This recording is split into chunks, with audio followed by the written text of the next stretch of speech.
Good evening, everyone, and welcome to the Kingston Business Association Candidates Night at the Hilltop. It's March 11th, and we're going to run the debate from 5:30 to 7:30 p.m.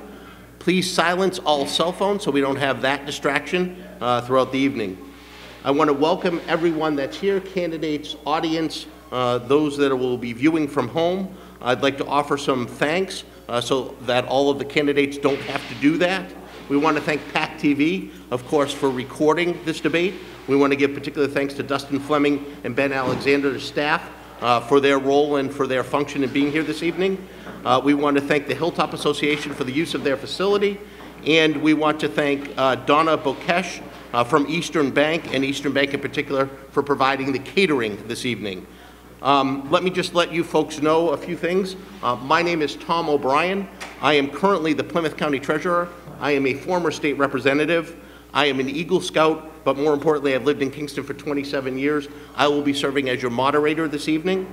The format should be fairly simple. We're going to announce, when I'm done with the introduction, the candidates in all uncontested races. After that, we're going to go through the candidates in the contested races. We will have 20 minutes debate for each of those candidates. I have questions that have come in from the KBA. I have more than enough to go through for each candidate. Each candidate will begin with a 2-minute opening, followed by a 2-minute closing statement. We're going to alternate, and we're going to do it alphabetically by last name. After that is done, we're going to go to the uncontested races. If there's somebody in attendance that wants to make a presentation at the end of the contested races debate, they'll have 2 or 3 minutes to make a statement about why they're running and get their introduction to each and every one of you. A few rules for this evening. They're very, very simple. 1, please remain civil and courteous at all times. 2, no shouting, no name calling, no insults, no character assassination. If you're on the playground, think of no kicking, no biting, no pushing. Very simple. 3, adhere to all timeframes. And 4, and this is the most important, the moderator is in charge and all decisions are final. We are very fortunate that our candidates are prompt. Our very first contested race is the race for Selectmen for the 3-year seat. Our 2 candidates in alphabetical order by last name are Elaine Fiore, incumbent, Susan Mumford.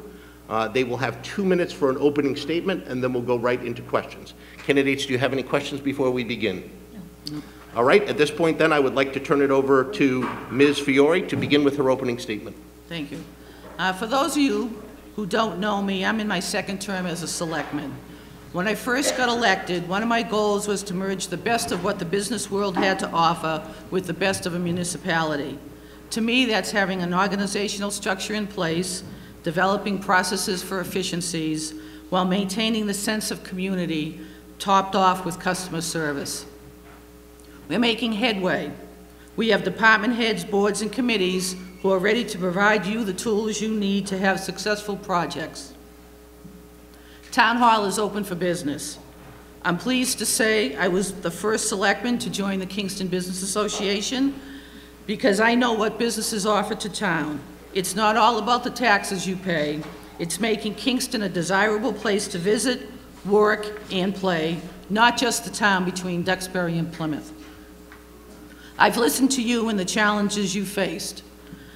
I received a favorable vote at town meeting to create the Business Community Partnership Committee with $10,000 to use to leverage grants. The state offers economic development grants to towns, not individuals. This committee is a mechanism to assist with revitalizing the business areas in town. Our first focus is the center of town. But Kingston has 3 exits, right off the highway, 8, 9, and 10, in North Plymouth to the Duxbury line. I was a member of the Master Plan Committee, and through collaboration, these sections of town were brought to life. The plan addresses the center of town, the development at Exit 8, and everything in between. I've done site walks with the Secretary of Housing and Economic Development, went to Boston with a 30-minute presentation that ended up as a 3-hour meeting. The time and energy I have spent was well worth the return. We've signed the contract for a $3 million Mass Works grant to improve the town's infrastructure.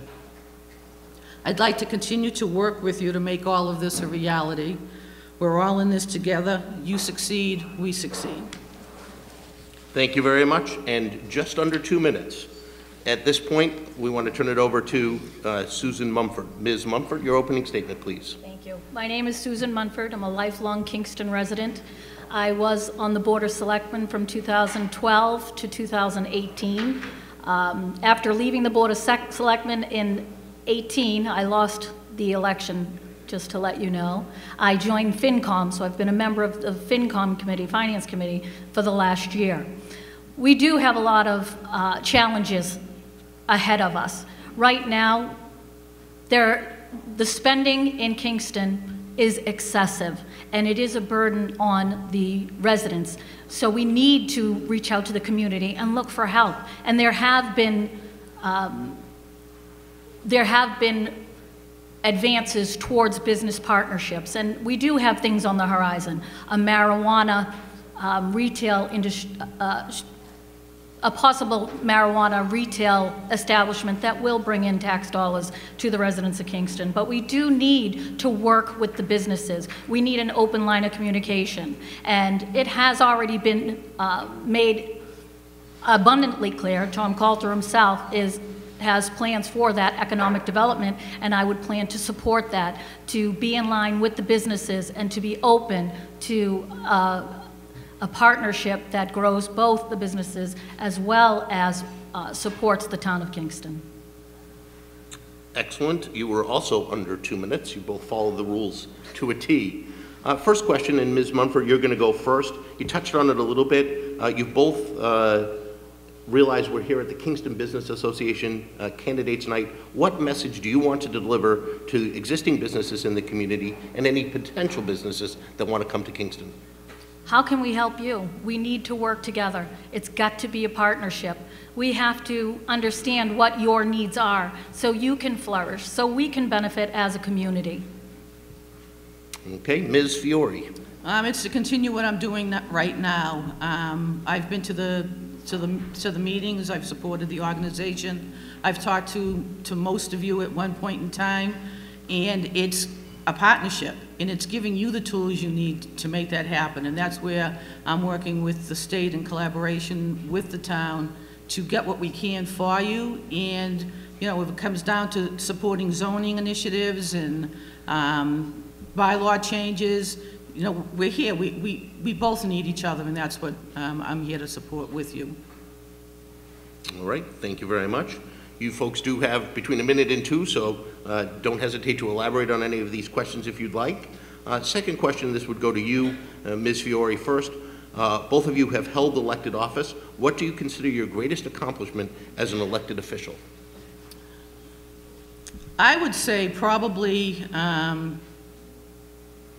the acknowledging that we need to be sustainable, and that's through additional revenue. Services that we provide the community is important, and it's the revenue that's lacking. We're working towards development in the Exit 8, 9, and 10. In addition to that, I would say the relationship with the department heads in town. The past year or so, we've taken a different approach with things. The town is presenting projects. The town is working on initiatives. It's not one particular department against another department. It's the department heads working together, coming with common ground, very supportive. They're very good with the initiatives that they themselves have made subcommittees within town to address issues. It's giving them the support and backing that they need to do their jobs and to help all of us have a sustainable community. Thank you. Ms. Mumford, same question. What do you consider your greatest accomplishment as an elected official? It falls in line with my greatest accomplishment that I think is one of my strengths. I stand up and say what needs to be said. I'm not a follower. If I believe something's wrong, I will question it, and I will find out what the answers are, and if I'm not happy with them, I'll question it. I was that way as a selectman, and I will continue to be that way as a person. there's a lot that needs to be done in our near future, and we don't need followers. We need people to stand up and ask the right questions and to listen and find out what is beneficial for everybody, the residents as well as the businesses. All right, thank you very much. Next question, like every level of government, every town in Massachusetts, there's been growth in budgets at the state level, at the federal level, at the county level, and at the town level.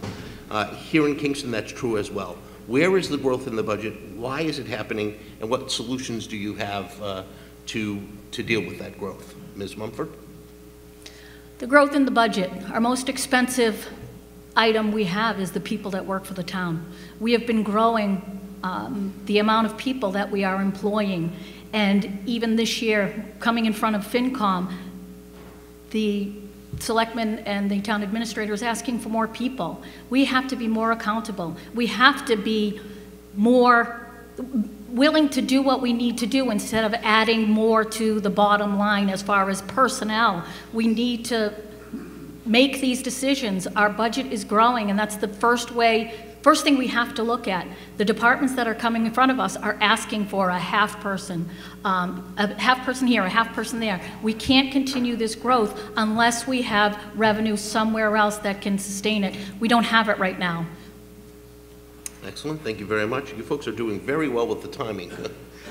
Ms. Fiore, same question to you.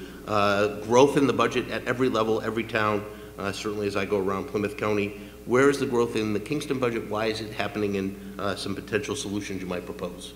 The budget has increased over the past 5 or 6 years, and it's about $10 million more than it was 5 years ago. $5 million of that is the schools. We've had increased student enrollment. We've had increased students with special needs coming to town. Of the remaining $5 million, $4 million of that is for public safety, general government, and employee benefits. That is 30 departments all rolled up into another $4 million. That leaves approximately $500,000 for the remaining departments. The growth is, some of the growth that we have done has been a result of residents asking for it. We have added to staff over the past few years. We added a police officer at the schools. When the opioid crisis was at its peak, residents were calling, asking me, what do we do, what do we do? The town of Kingston stepped up and is paying for a full-time resource officer at the school at Silver Lake because it was that important to the residents of Kingston. We have, the treasurer was made from a part-time position to a full-time position. Should our financial budgets be in order? They are. This year there are no additions to staff. Sometimes when you ask for staff, it brings you money in return. For example, there has been some additional hours asked for the assessor's office. Well, if they can't get the properties assessed appropriately, then it's a matter of either staff or a consultant. It's a two-person department. We've got other challenges as far as efficiencies. We've reduced headcount at Town Hall. Departments are sharing individuals. It's not unusual for one staff member to manage 2 departments. So there are things being put in place, and when half of the increase is specifically to schools and the other half to public safety, we've added a dispatcher. The town is growing.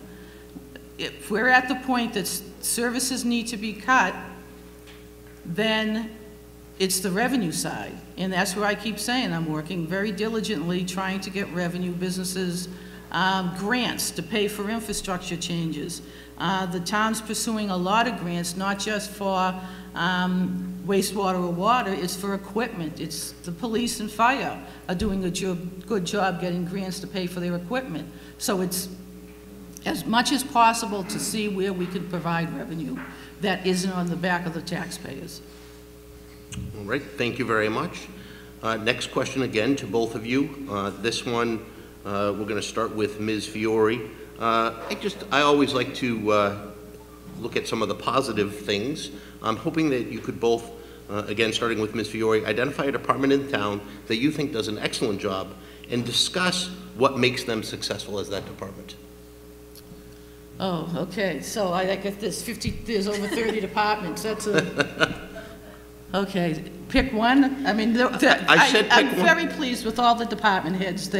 They all work very hard to get their daily job done within the restraints that they have. I have to pick one, right? You know, if you went to 2, that would probably be okay, but we don't need you to say all 30. Okay. I guess probably I'd start with the police chief, Splain. He's done a very good job managing the department these past few years. He's been recruiting a lot of new talented officers for the community. They are perfect fits for the town of Kingston. He manages his budget very well, is very diligent with maintaining equipment, and he's there. He's approachable. He does, I think, a very good job with the limited resources that he has. It's not unusual for the finance committee, or, you know, you go before him with a set budget, and then the word that they said was, we're challenging you, and they'll cut the budget. And it's a hardship sometimes, and we come back to town meeting looking for additional money because it really wasn't enough to sustain the budget. But I'd say, you know, Chief Splain, I know Sia Stewart is here. I mean, she's done a good job trying to keep the library moving. But I mean, I can go on with something good for everybody. You did, the question was top 1, you went to 2, so that's fair and reasonable. Ms. Mumford, same question, top department, and then what makes them successful? Right off the bat, I'd have to say the tax collector. First office on the right, they collect the money. Efficient, friendly, affable. The way she runs her budget, I have no problems with how she does things. I enjoy speaking with her. I think she does a great job, and that's the epitome of what every department should be. Not taking away from every department, but that's who I happen to see mostly. I deal with her, and I wish I wish that other departments were run the same way. It doesn't mean that they're not. It's just that's what I know. Okay. You folks are doing remarkably well. I really have to commend you as the first 2 candidates. You set the tone, doing a great job and staying right on time. Just to keep the positive vibe that we've started going here, what I'm hoping that you can do, and Ms. Mumford, you're going to go first, name and discuss 2 positive attributes about the town of Kingston as a whole. 2 things that leap to mind. They can be anything that makes Kingston a great place to be and to live. Kingston is special. There's no place like Kingston. Everybody questions everything. Just look at our town government. Look at our town meeting. I've had discussions with PAC TV. No other town is like Kingston, and that's what makes it wonderful. People stand up, they ask, they question, and that's what makes it unique. People aren't afraid to, and that's what I love about it. In addition to that, Kingston's always been that way. Kingston was described as unique in a book by, I think it was Doris Melville in the 70s. And they described it as unique in 1726, and it hasn't changed one bit. We are steeped in history, we are steeped in civic duty, responsibility, and I hope that never changes. That's what I love about this town, and I never want to leave it. Excellent, thank you. Same question to you, Ms. Fiore. 2 positive attributes of the town of Kingston, what makes it a great place to live? I'd say sense of community and diversity. They go hand in hand. Individuals, the diversity of the people, the diversity of services we provide. The one part of town is coastal, the other part is wooded. Just everything that comes together within the town, and the sense of community. You know your neighbors are there if you need them. People, the best of people come out in the worst of conditions. I know many of the snowstorms that we've had, neighbor helping neighbor when the roads were blocked, trees were blocking things. Everybody was out there helping each other. You know, politics put aside. You know, I always say this is the worst time of the year. Politics and budget season. but we all get over it, and at the next time you're out talking with each other. So it's again, sense of community, supporting each other, and diversity. Excellent, thank you very much. We're here at the Kingston Business Association, so the last question to both of you before we get to closing statements needs to be, I think, appropriate and timely and apply to the Business Association. How and or what can the town of Kingston do to grow its economic base? Ms. Fiore, you're first. I think it's what we've been doing is listening. We have a very supportive staff at Town Hall. Like I said at the opening, Kingston's open for business. The department heads are working with developers and different projects in town to make it work. Not just regarding the rules and regulations, but how can we make what you want to do, what's the end goal so everybody can succeed. It's changing bylaws, zoning bylaws, if need be, to be less restrictive, but again, protecting the residents of town. It's a collaboration. Like I said, I've talked to many of you, and I listen with, again, trying to get grants for the economic development. I know it's a buzzword to some people, but it's a reality in Kingston, and we're making it happen. We're spending a lot of time and energy on trying to make that happen. Thank you. And so, Ms. Mumford, same thing. How and what can the town of Kingston do to grow its economic base? Well, there have been moves in place. It's already underway. The town administrator's goal is economic development, and Chairman Fiore has addressed it. What I would like to bring to the table is to be involved in that, to be an additional positive part of it, to listen to the community, to listen to the residents as well as the business owners, and to bring it together. It's a little duplicitous, but I don't know how much more I could add to how we're moving forward, but I plan to support that. Again, you have both done remarkably well. You're setting the bar very high. The audience has done a great job behaving themselves too. We're here at the closing statements. You have done so well with time. We can give you 2.5 minutes each if you would like. Again, reverse order from the beginning, and you notice we've alternated the questions. It took me a while to make sure that worked out. So at this point, closing statement, we'll start with you, Ms. Mumford. I'd like the opportunity to represent the residents in this town, as well as to forge a relationship with the business owners in this room. I look forward to your vote on April 27th. I look forward to representing you, and I look forward to getting down to business and changing the landscape of Kingston, which I will give credit where credit's due. It's in motion now, and we have to keep moving forward. Thank you very much. Ms. Fiore. I'd just like to again work with you and continue doing what I'm doing now. From an operational point of view, Town Hall, we are introducing efficiencies. We're looking at automation, job sharing. Again, like you and your businesses, trying to do more with less. That's the nature now. Employees are the most expensive part of the budget, putting schools aside, but they're also what makes us a community. It's those services that you rely upon. When you call the police or you call fire, the ambulance is right there. That's what makes Kingston unique as well. We need to continue supporting those efforts. The businesses are a piece of it, and I know a lot of you contribute to a lot of good causes in town.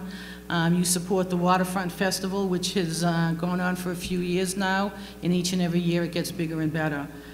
Kingston's now is on the map for all the right reasons. Yeah, is everything perfect? Of course not. But if you want to spend your day focusing on what's wrong with something, you never get past it to make the challenge, take upon the challenges, and make it better. I'd rather spend my energy and time looking for solutions and resolutions, though not easy. You know, it's easier to sit there and talk about the negativity and everything that's wrong, but it takes initiative to get past the noise and continue the focus on what are we going to do to make things better, and that's what I would like the opportunity to do for another 3 years.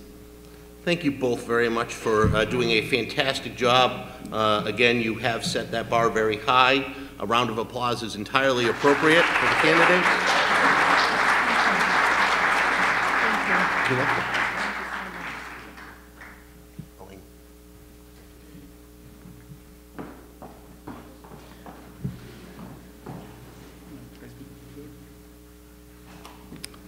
A quick announcement before we call up the next group of candidates.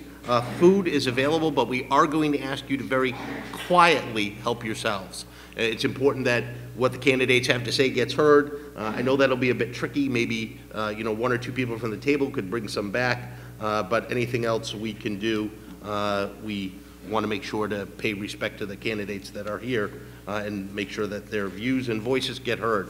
At this point in time, we're going to hear from the candidates for selectmen for the one-year term. If I could call up Peter Bonsek and Jessica Kramer. My understanding is that Paul Dolan is also on the ballot, but he's not here this evening.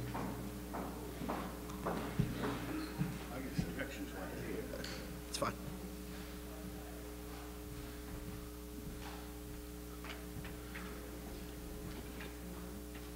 So the good news is you had a chance to see the format. You've got it memorized. It's very simple.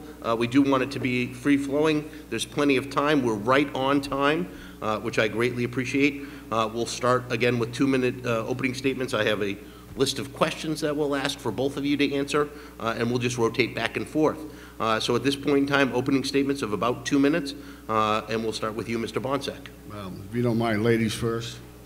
Actually, we're going to go alphabetically and rotate around. Okay. All right, I'm just trying to be Bonds, I appreciate that. I'm sure the audience does as well. My name's Peter Bonsek. For those who don't know me, I'm sure a lot of you do. I've been doing this for quite a while. I've run for offices. Some of the jokes that happen to be on Facebook is, oh, how many times you run, Peter? How many times you win? But the thing is, with me, I don't quit, because I believe in doing what we need to do to make this town a good and enjoyable and a sustainable place to live. But currently, I'm the chairman of the Capital Planning Committee. I've been serving, volunteering for the town of Kingston for close to 12 years now. I've served on just about every board that there is here, because I believe that people should get involved and people should help out their town. So over the years, my children have grown. I'm actually looking forward to my 8th grandchild come August. So one of my prouder things also. But we need a change. We need a change. We want to talk about the taxes. The taxes are killing people. We need to do something about it.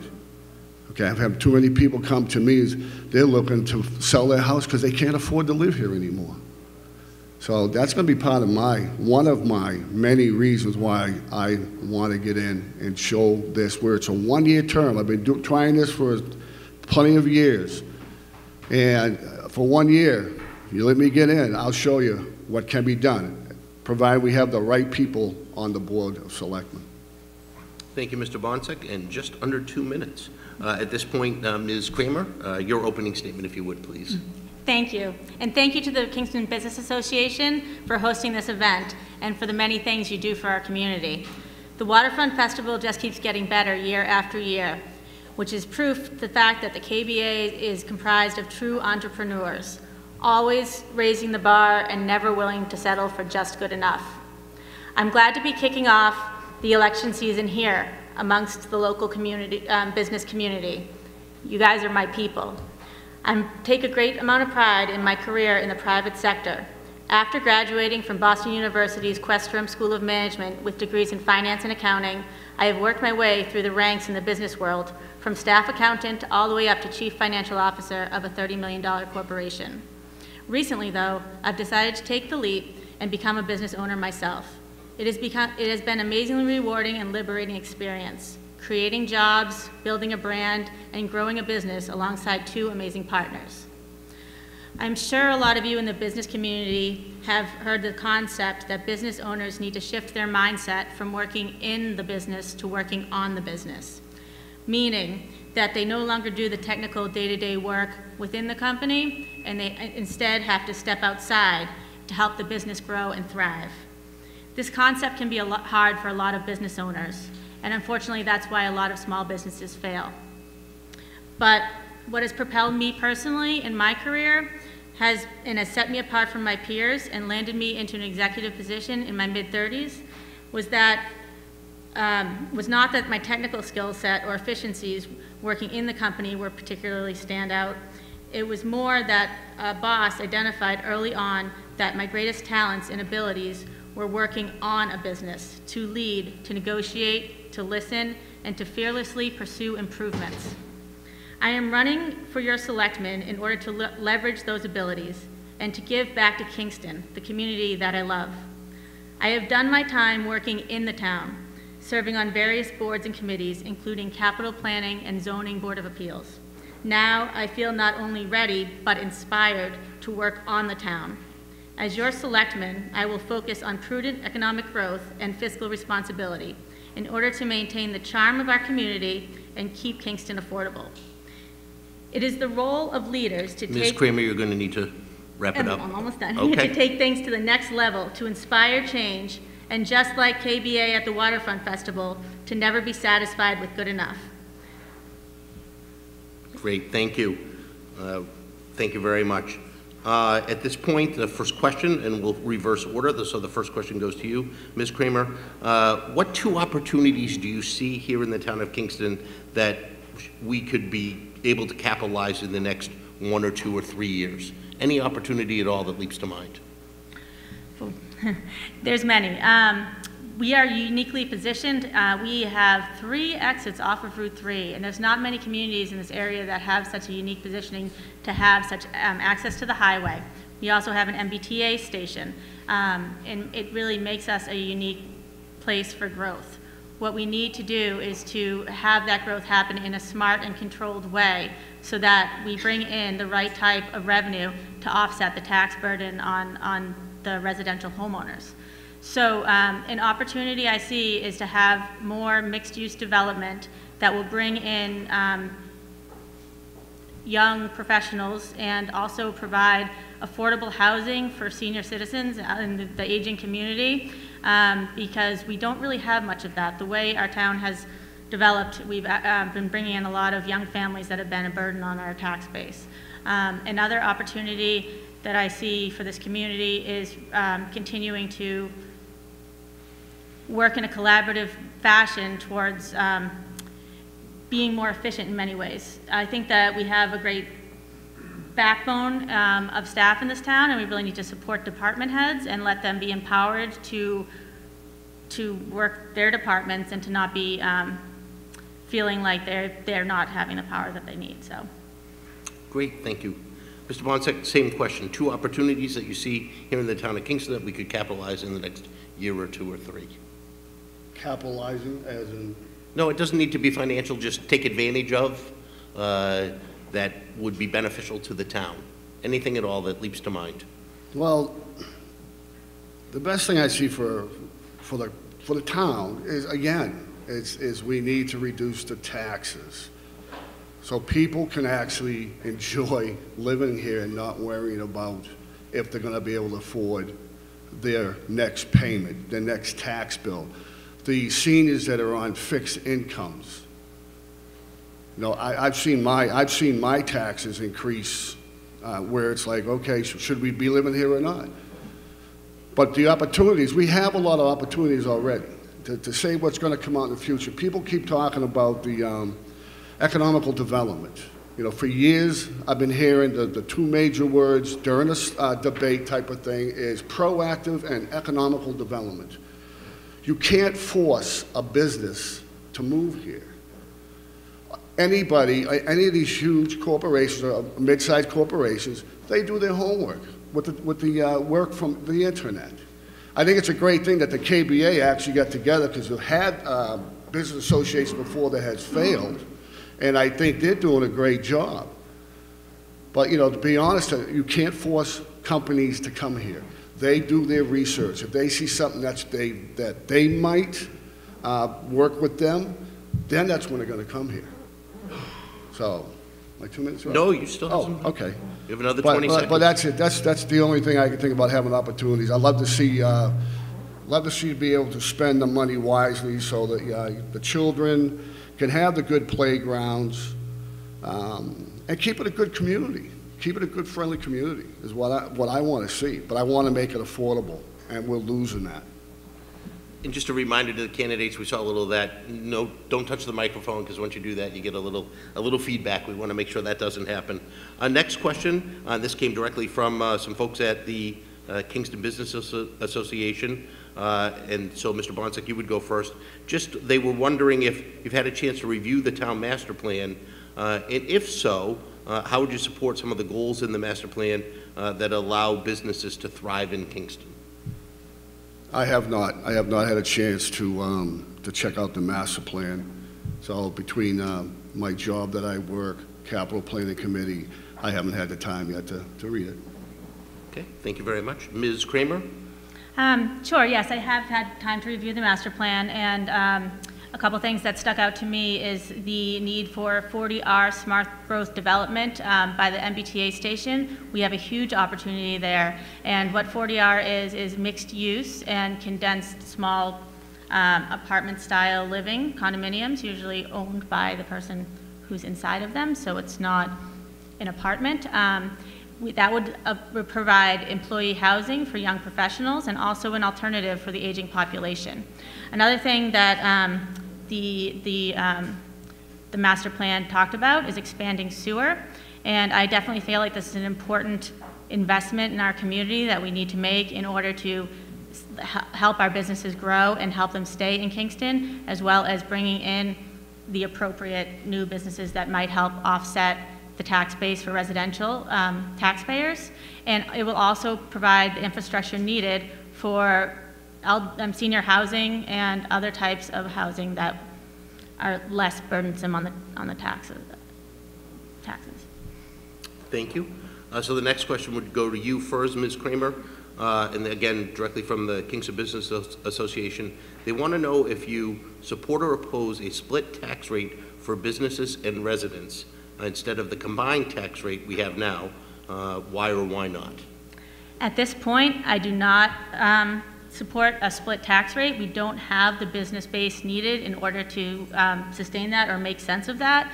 I hope that a day comes when our commercial tax base is robust enough that we can consider a split rate, but at this time, I think that we need to focus on growing that base and making sure that we are not burdening businesses to make sure they can stay in town and that they can thrive in town, and bring in more business so that we can get to a point where a split tax base makes sense. Thank you. Mr. Bonsick, same question. Do you support or oppose a split tax rate for businesses and residents, or the combined tax rate that we have now? Why and why?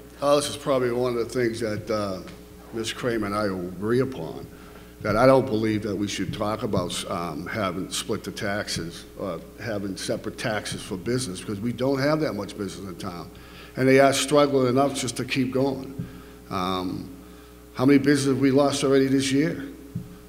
You know, we're being not inundated with the same business. You got all the pizza places, and they're not, they're barely keeping alive as it is. So to say you're going to pay a double tax because you're a business, or you're going to pay a higher tax because you're a business, is only going to hurt the businesses until such time we do get enough businesses in town. Maybe if that hotel comes into town, maybe if Mary O'Donnell's little town plan comes to town, we can do it. But at this time, I think it would hurt more than it will help.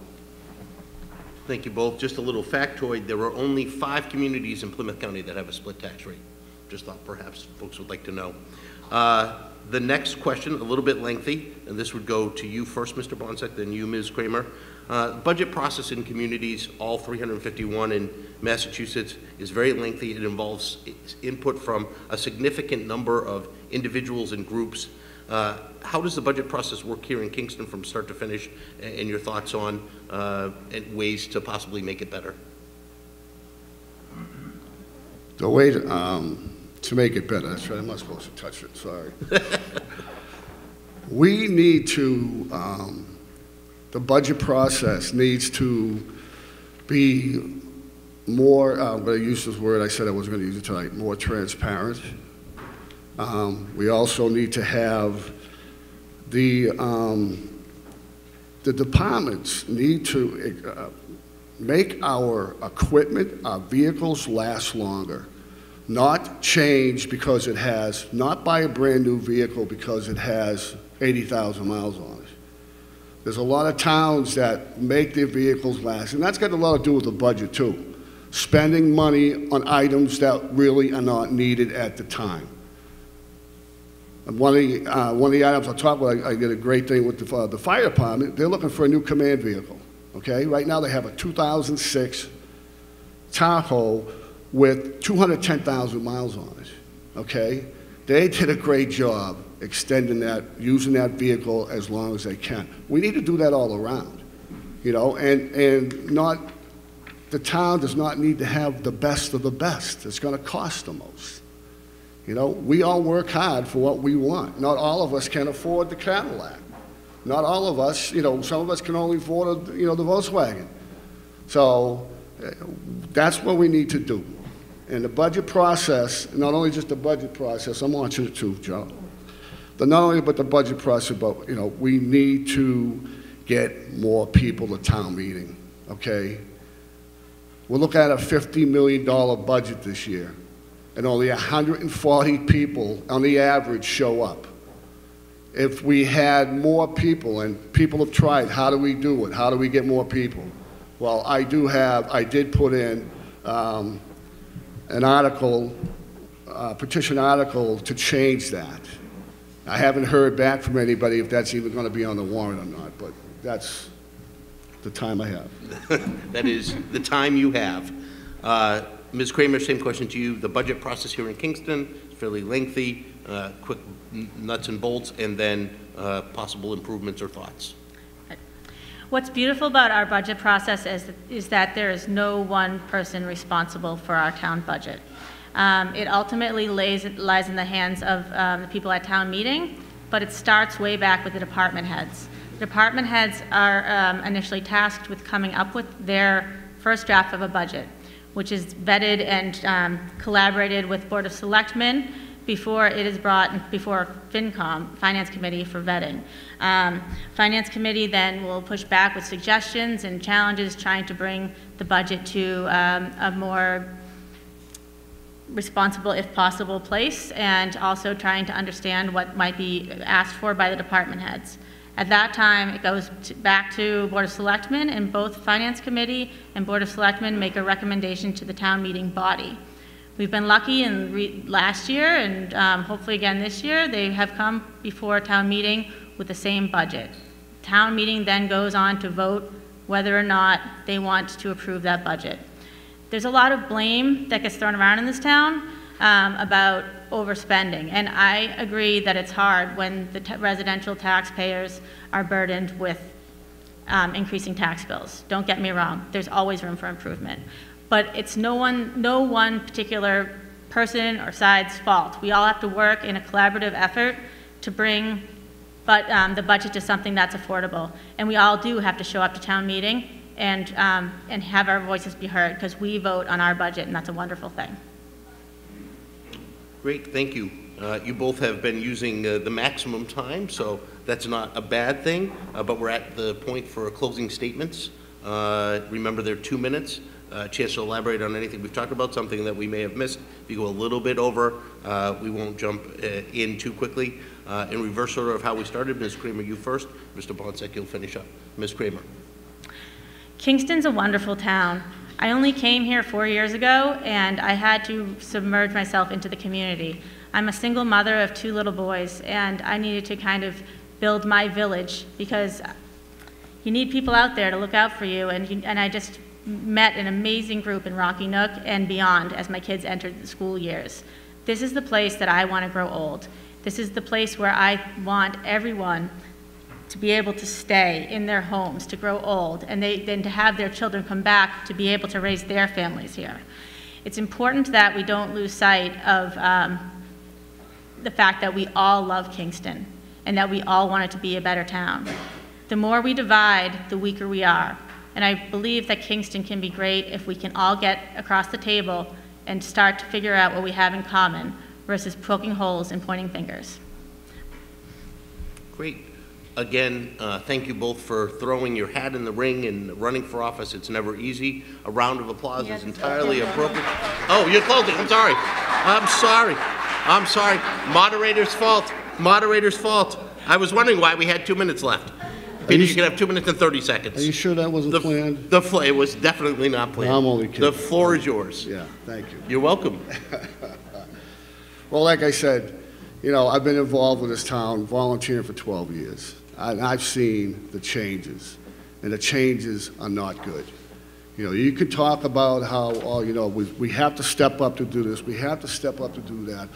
But the problem with federal, local, and state government and local governments, they forget that they represent the residents of this town. And in my eyes, none of them, any kind of government right now is not. It's always, let's spend, spend, spend, and don't worry about if people can afford it or not. You know, I'm a straight talking person, and, you know, I've seen it, and I've seen it year after year after year. I was saying years ago, it's going to be a point where we're not going to be in a sustainable town to live in. And Kingston is a great town to live in. But it is, and I've had people tell me, geez, Pete, what you said 5 years ago is actually happened. Yes, it is.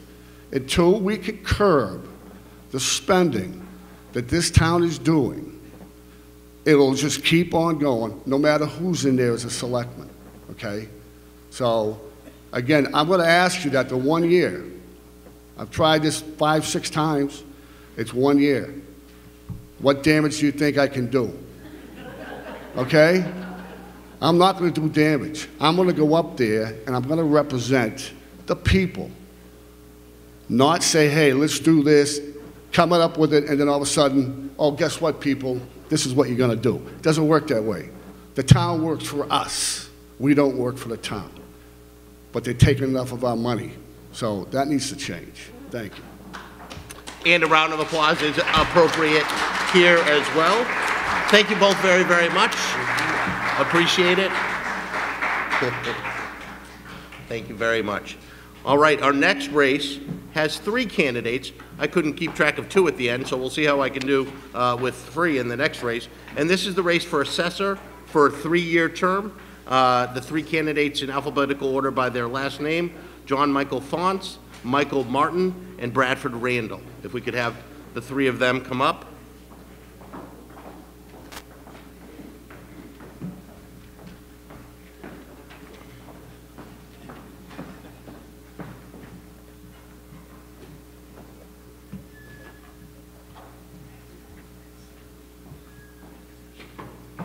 Again, thank you for being here on time. We are running this like clockwork, other than the moderator losing track. At one instance, I will keep my notes closer and pay attention. With 3 of you, we probably won't get to as many questions, but the time frame is still going to be the same. 2 minutes for opening statements, 2 minutes for closing statements, and about 2 minutes to answer each question. Opening statements will go in alphabetical order of last names. So without any further ado, John Michael Fonts, your opening statement, please. Thank you, Mr. Moderator. Good evening, everyone. My name is John Michael Fonts. For some of you who may not know me, I'll just tell you a little bit about myself. I've lived in Kingston for my entire life. I grew up here. I love this town.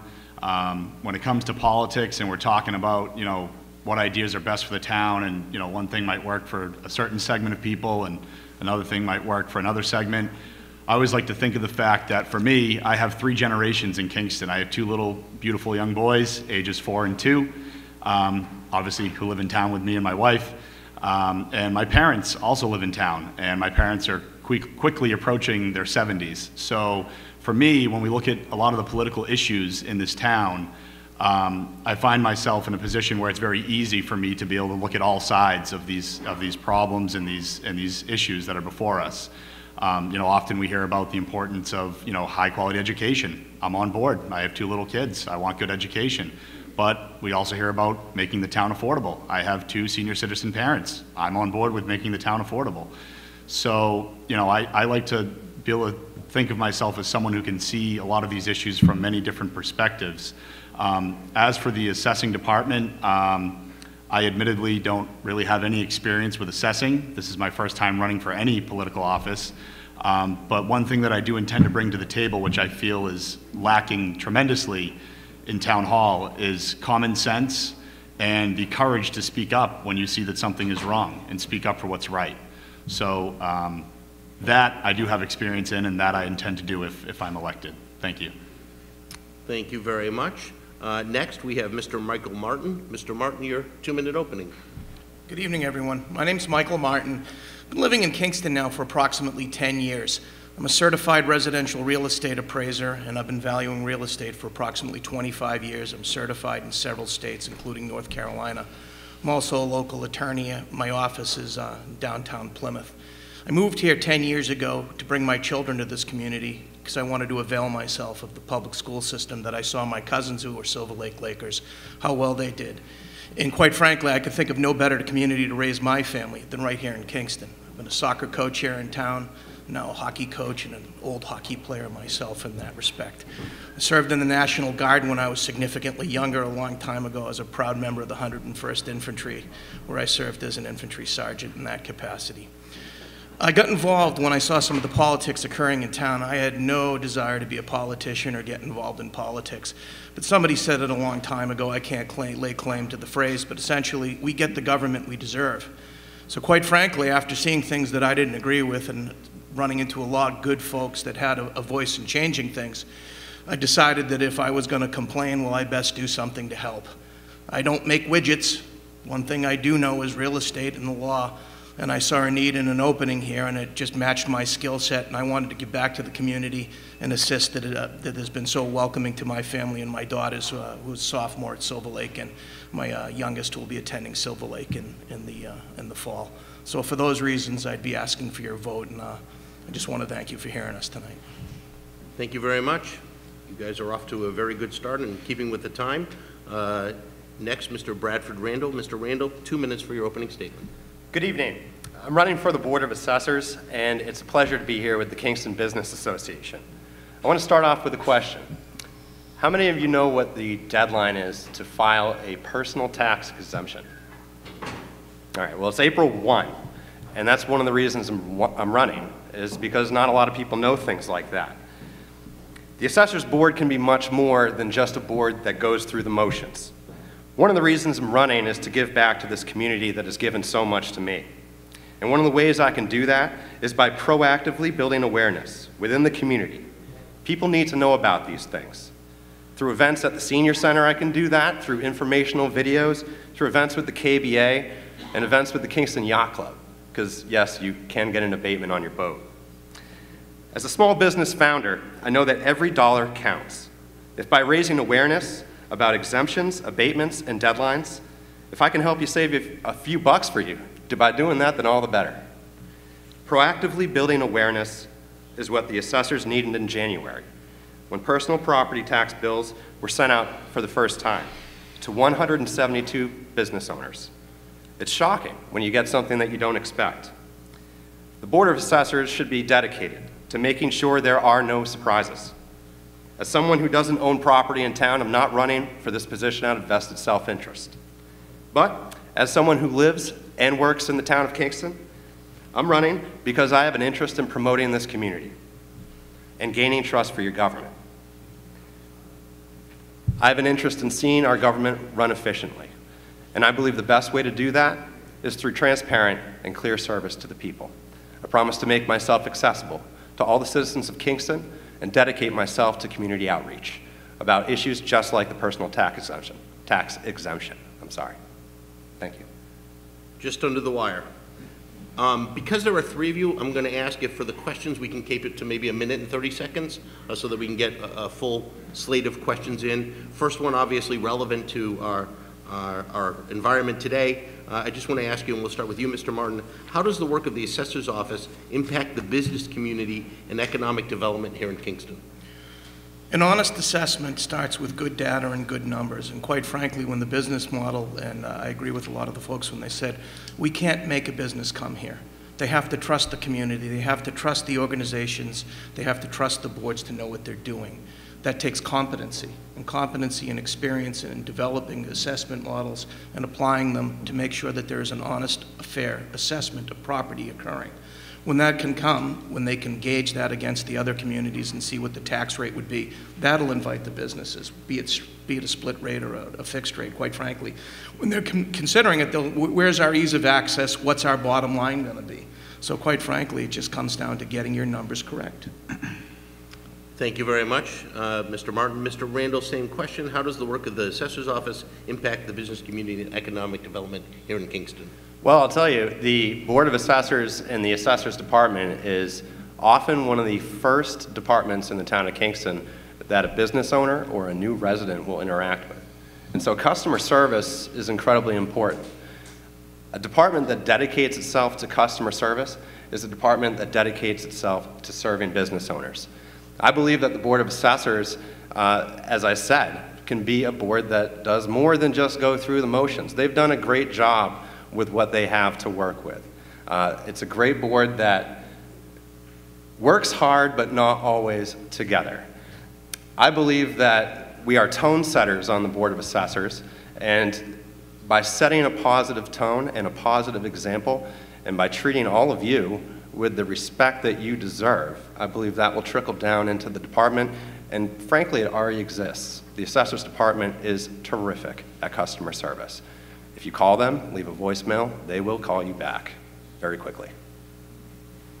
Thank you very much. And to you, Mr. Fawn, same question. How does the work of the Assessor's Office impact the business community and economic development here in Kingston? One of the first words that comes to my mind when you think about business and economics is stability. And stability in many different meanings of the term, but particularly when a business owner looks at Kingston's history in terms of how it interacts both with the residents as taxpayers and also with businesses as taxpayers, it concerns me that it seems as though as our spending gets more and more out of control, we seem to be finding new methods of collecting what some would call revenue. I would argue that it's not revenue, it's taxation. But you know, for me, the way more important than our tax rate or the particular numbers is how the assessing department interacts with the business owners and with the taxpayers. In my opinion, we need a profound analysis of the methodologies that are considered to be accepted, that are used by this office. I think that we need to look at what methods are okay to be used by the office, but apparently are not okay to be presented by the people or by the business owners. To me, that's a big issue when you talk about fairness. You know, we hear a lot of people talking about, oh, this is fair, or that's not fair, or so-and-so, you know, is hiding something inside their property. It saddens me to see the citizens pointing fingers at each other, and no one's pointing fingers at the government. No one seems to understand that it's about fairness between what methods are permissible for the government to use and apparently are not permissible for the people.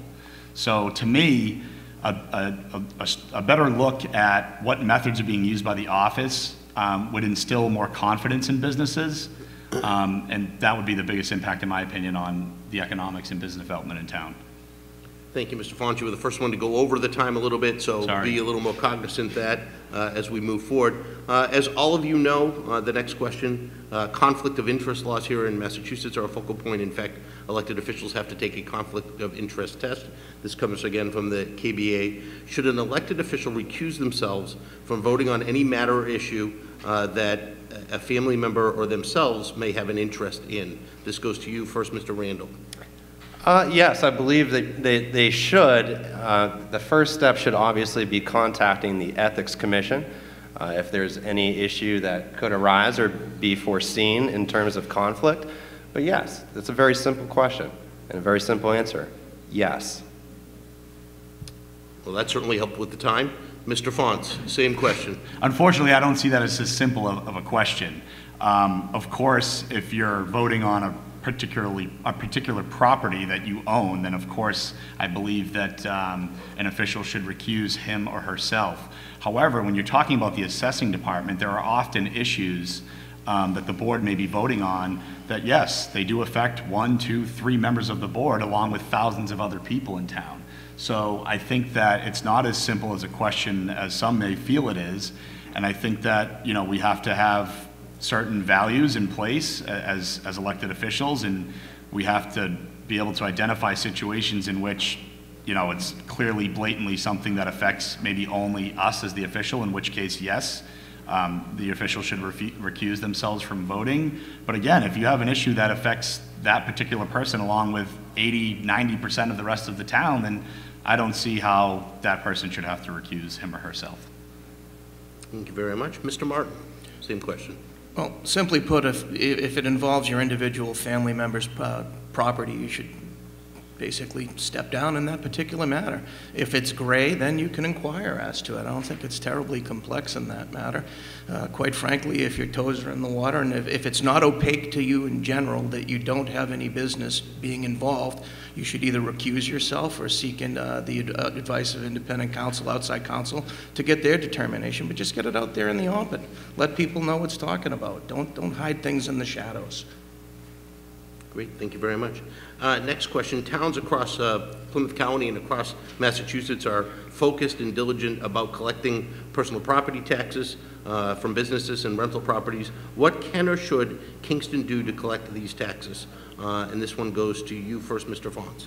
So if I've understood the question correctly, you're asking what types of methods the town of Kingston could use to acquire the appropriate data to tax efficiently on personal property tax for businesses? Yes, and to make sure that they collect whatever is duly owed. Well, I think the town of Kingston has to do a good job at collecting data efficiently. So whether that be reaching out to business owners via mail, via telephone calls, or whether it be establishing a database even online where business owners can go online and fill out some sort of a form to indicate what property that their business has so that they can be taxed on it appropriately. I think that that's a big area where Kingston is lacking, is in terms of just catching up with modern technology. You know, a lot of the things that we do seem to be kind of like from the dinosaur age, and they're not necessarily efficient. And I think that a lot of the methods that we use not only slow us down, but they create inaccuracies. So I think that catching up with better technology would be a good first step. Thank you. Mr. Martin, same question about being diligent to collect personal property taxes from businesses and rental properties. What can and should the town of Kingston be doing? The wheel is pretty much created when it comes to collecting revenue in this respect. It's the data analysis that is the main focus and should be the main focus. Mass valuation practices have remained consistent when it comes to valuing the real estate by hiring outside companies which come in and verify the data. Rest assured, a taxpayer will let the town know if they're overvalued or if they believe something is overstated in their property. It's far more challenging to get somebody to admit when they've done improvements to the home without the benefit of availing themselves of permits. Having said that, it's just a simple application. When it comes to the commercial properties, there's going to be an income approach, and they use an income multiplier to determine that. It's fairly straightforward. And when it comes to the residential world, it's going to be collecting that.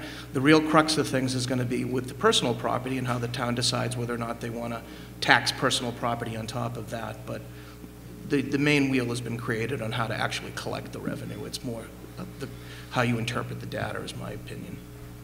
Thank you very much. Mr. Randall, same question again about collecting personal property taxes from businesses and rental properties. What can and should the town be doing? Well, I think the town should continue doing what it is doing now. This department has faced a great difficulty for many years. A great deal of progress has been made in the past year. And one could say there's been more progress made in the past year than the past 10, the past 20. I understand why a lot of business owners are upset. A lot of business owners and second homeowners were not paying personal property taxes, or were paying very little for the past 10 years. I think it's fair to say that the town should continue what it's doing. The town accountant has been appointed to oversee the assessors department to ensure that it runs efficiently, and I think the town is on the right track. One of the things I'll do if I get elected is support the board in its current work. Blah, I can't talk. I guess I'm a little nervous. Well, thank you very much. You folks have done an admirable job, again, of keeping to the time. We're right on track. We're going to do this in the 20 minutes. So we're going to have closing statements at this point in time, 2 minutes each. We're going to start with Mr. Randall, Mr. Fonts, and Mr. Martin, reverse order of how we had started at the beginning. So, Mr. Randall, 2-minute closing. The floor is yours. Sure. I've analyzed the challenges facing this department, both real and perceived, and I hear what business owners are saying. I've never met an honest business owner who didn't want to pay their fair share. Can we do better as a community? Yes. The board works hard, but not always together, so hear me out on this. I envision a day where business owners feel a renewed sense of confidence in our assessing department. A day when the town steps up and owns up to mistakes. A day when residents begin to get relief from the increasing tax burden placed upon them. I'll spare no effort in creating that future, one resident and one business owner at a time. Thank you. Thank you very much. Next would be Mr. Martin. Your 2-minute closing about running for assessor. Thanks again for hearing us here tonight. I've lived in the town about 10 years now, but I've been preparing for this position for over 25 years. I know real estate, I know how the processes work, and I know how the town works, and I'm happy to come and help the town in this area that I think that there's a grave need. Been in the assessor's office. I've used their services for years as an appraiser, and I have to disagree with saying that they need help in that office. The folks in that office know their job and they do it well. What they do need is the board, that when they're assisting them, to have the experience to know what to do to help them. Not hoping to learn it there, but knowing it when they show up day one with their feet running. And that's what I'll provide to that board if I'm elected. Thank you. Thank you very much, Mr. Martin. Mr. Font, your 2-minute closing. Thank you. As I said at my opening statement, I'll be the first to tell you that I'm not going to get up here and pretend to know every single intricacy of all the ins and outs of how our taxation process works. I have a great deal of admiration for Mr. Martin here with his amount of knowledge in this regard, and I'm sure in many others. What I intend to bring to the table if I were to be elected is, again, a sense of common sense and courage to speak up when you see that something is wrong. I see a lot of things that, particularly between interactions between the assessors and residents, that need to be fixed, in my opinion. I'm highly confident that there's a lot that I will learn, and I certainly intend to inquire as to a lot of the ins and outs, but I'm not going to learn every single last detail of how it works. I believe that the people in the office know that already. Where I think that we need help is improving the relationship and the interactions between the town government and the people, particularly when the people have grievances. So for me, that's what I would intend to bring to the table, and knowing Mr. Martin and his passion, I'm sure that if I were to be elected and he were not, if I were to reach out to him to give me a hand with some of his knowledge, I'm sure he'd be more than willing to, because he's a good guy and we've had some interactions before. But I'm excited to be running, and I'm excited to see 2 other people also running, so thank you for being here tonight. Well, thank you to the 3 of you. Again, very timely, well done. A round of applause is now appropriate.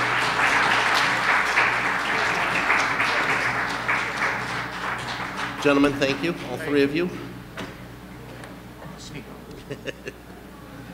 At this point in time, we're going to do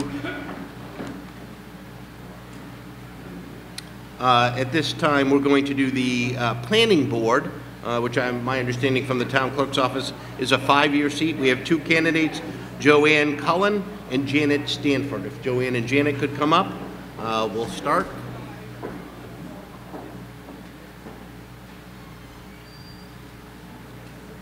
Doesn't matter, wherever you would like.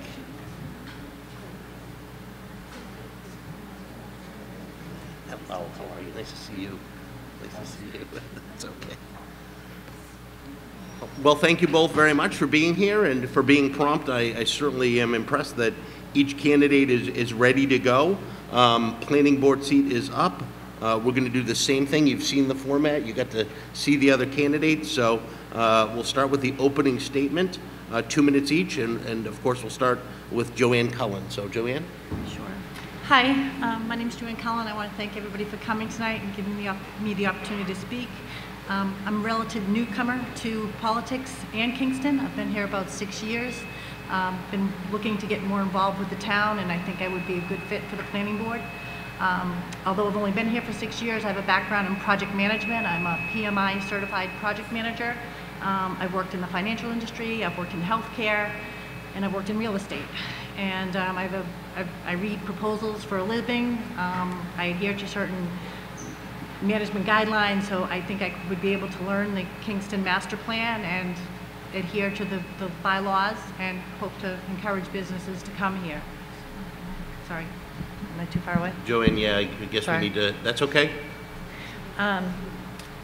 So, I mean, some of the skills I think I can bring are analyzing data, working with customers to bring solutions, problem solving, and meeting customer needs. I think that all fits into the planning board in terms of hearing the very various proposals that come into town in front of the planning board in order to bring businesses here. I'm committed to learning and understanding those bylaws, and trying to work with the rest of the board and the residents for more business and just to contribute to the town. Thank you very much. We appreciate that. And to Janet Stanford, your opening statement, 2 minutes. Okay. Hi, I'm Janet Stanford. I'm running for the seat in the planning board. I've been a resident of Kingston for 12 years now. I attended my first town meeting probably a year or so when I first came here. And at the time, I didn't even know what a town meeting was. And I was fascinated that residents could go, gather together, and actually vote on all sorts of things that pertain to the town.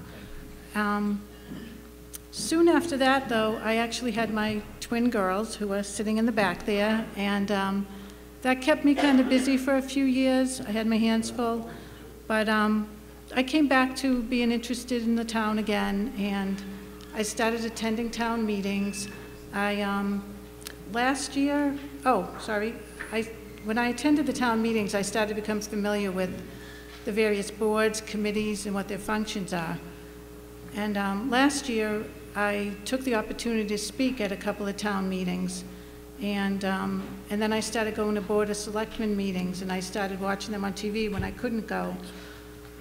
This past year, the past few months, I've been more interested in planning board meetings, and I've been going to those meetings. And when I'm at home, I've watched ZBA meetings, I've watched assessor board meetings, I've also watched, I'm missing something. Sorry. I'll continue on with this. So tonight I'm asking you to consider me for a position on the planning board. I believe I come with qualities that would make me a good addition to this board. My education includes a bachelor's degree in computer programming from BC and a master's degree in counseling psychology also from BC. Currently, I'm a mental health clinician / therapist, and before that, when I was in the computer field, my last position, I was a systems analyst. The skill sets necessary for these jobs. We're just going to need you to wrap it up, I'm sorry. I'll finish with this sentence. The skill sets necessary for these jobs include good listening skills, being empathetic, being detail-oriented, being analytical, and being a good problem solver. I believe these skills would help me to be a good member for the planning board. Thank you. So we do want to try and limit the answers to about 1:30, 2 minutes if we can. Planning board is a relatively unknown board. I actually know a little bit about it because my dad served on the planning board in our hometown of Hanover for more than 30 years. What prompted you to run specifically for the planning board? What excites you about what the planning board does? Any insight you can give us there? And we'll start with Ms. Stanford. Okay.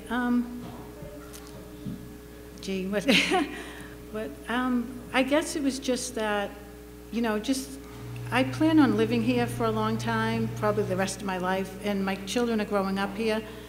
And the planning board, it's about housing, it's about businesses, it's just about, it seems to just be just how the town is going to move forward. And it's also about preserving different parts of the town too. This is a very historic town, and I think that's important too. So I just feel like it's how the town is going to look 10, 20, 30 years from now, and I want to be involved in that process and how it's going to get there. Thank you very much. Ms. Cullen, same question to you. Yeah. The planning board, and what was the interest and why? Well, for me, I wanted to step up and serve, and I looked at the openings, and the planning board seemed to stick out to me the most in terms of fitting my skill set with the problem solving, reading proposals, and supporting the growth of the town. And I would echo Janet's sentiment that it's not just about building, it's about preserving as well. Not just finding businesses, but businesses that are a good fit for our community and our landscapes and our infrastructure. Great, thank you very, very much. What role do you see the planning board playing in economic development in the town of Kingston? And this would go to you first, Ms. Cullen. It actually plays a huge role, which is another reason why I chose it. It's the planning board does hear all of the proposals, whether they're development, business, zoning, everything comes through there. We support the master plan of Kingston, and the plan is to grow businesses and increase our revenues in our tax infrastructure. So I think it's very important to go with an open mind, listen to the proposals, and work with the residents and the boards to bring that plan to fruition and bring businesses to Kingston. Thank you very much. Same question to you, Would you Ms. mind? Stanford. Repeating the Yeah. question? Not at all. What role do you see the planning board playing in economic development here in the town of Kingston? Okay. So I think the planning board, I believe they're the first board that when a new business is coming into town, or if a business wants to change what they're doing in some fashion, the planning board, they review their plans, and, a planning board member, they might see something that isn't going to work for the town, or might not work for that business, or it might not work for those residents. The planning board also might have ideas, ways that the business didn't think to improve upon the business's plan. So I just think the job of the planning board is to really look at the plan, review it, look at the details, analyze it, and figure out if there's a way to improve it. And I think that's really how it helps the business, and it helps Kingston at the same time. Great, thank you very much. This is a question I asked earlier of another group of candidates. Have you had a chance to read the town master plan? And if so, how would you support any component of that master plan that would allow business to thrive here in the town of Kingston? This would go to you first, Ms. Stanford. Okay, I was a little bit afraid of this. I actually thought about going this week, and I just sort of ran out of time. Well, actually, it would have been last week. I did not review the master plan, so I can't really speak to it tonight, unfortunately. All right, thank you very much. Ms. Cullen. I also confess I have not read the master plan. I've heard reference to it. I have downloaded the bylaws and I've started reading those, and I've also reached out to the head planner, and I've made an appointment with him to talk to him and get access to that plan and read up on it. I do have a lot to learn in the position, but I'm very willing to learn, and I'm hoping to have the opportunity to do so. All right, next is one of my favorite questions, at least as it was phrased from the folks at the KBA. This would go to you first, Ms. Cullen. If Kingston is a diamond in the rough, how would you help to make it shine? I think it already does shine. Like I said, I've been here 6 years, and I wish I had moved here 15 years ago. My kids love it here. We live right by Grays Beach. We've got, as people mentioned, the Waterfront Festival down there is fantastic. I've seen that grow in the 6 years that I've been here, or the 3, I think it's only been like 3 years, but it's grown every year, and I see more and more businesses coming. I see more residents coming out to support those businesses. So yeah, I'd like to see more of that, and I would also try and look at our bylaws and the businesses coming in and see if there is room for improvement. Look at the master plan. I think with fresh set of eyes and just doing some analysis, I come from a culture of continuous improvement. I do a lot of Kanban and Six Sigma, so I think we really need to look at our process of how we bring businesses, how we encourage them, listen to our business people, what are their challenges, how can we alleviate some of those challenges, and still keep in mind, obviously, as a priority, the culture and the charm of the town as it is today. And then same question to you, Ms. Stanford. Kingston is a diamond in the rough. If Kingston is a diamond in the rough, how would you make it shine? Okay, so I agree with a lot of what Joanne said. Kingston has some really wonderful spots in town. I mean, the historical places are great, and those should be preserved. But there are some areas of Kingston. Okay, so when I first moved here 12 years ago, I lived just around the corner up on Evergreen Street, and I did not like, I'll be honest, I did not like Pottle Street, the end there with all the signs, and it just seemed, you know, the railroad tracks, it just seemed a little bit junky. And a few years back, the garden club, the Kingston Garden Club, you know, took over that little area and planted trees and plants, and it looks so much nicer now. And I was in the garden club for a few years, and there's a committee, I think it still exists, it's beautification, and I think Kingston could use that. You know, I think there are sections of Kingston that are very nice when you drive through, but then there are other sections, you know, that could be improved upon, especially the part near North Plymouth.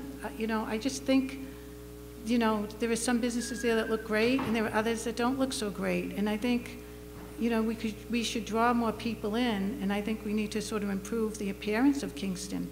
I'd like to see more trees downtown. I mean, I think there's a lot of little things we could do to just make it look better, and I guess that's my answer to that.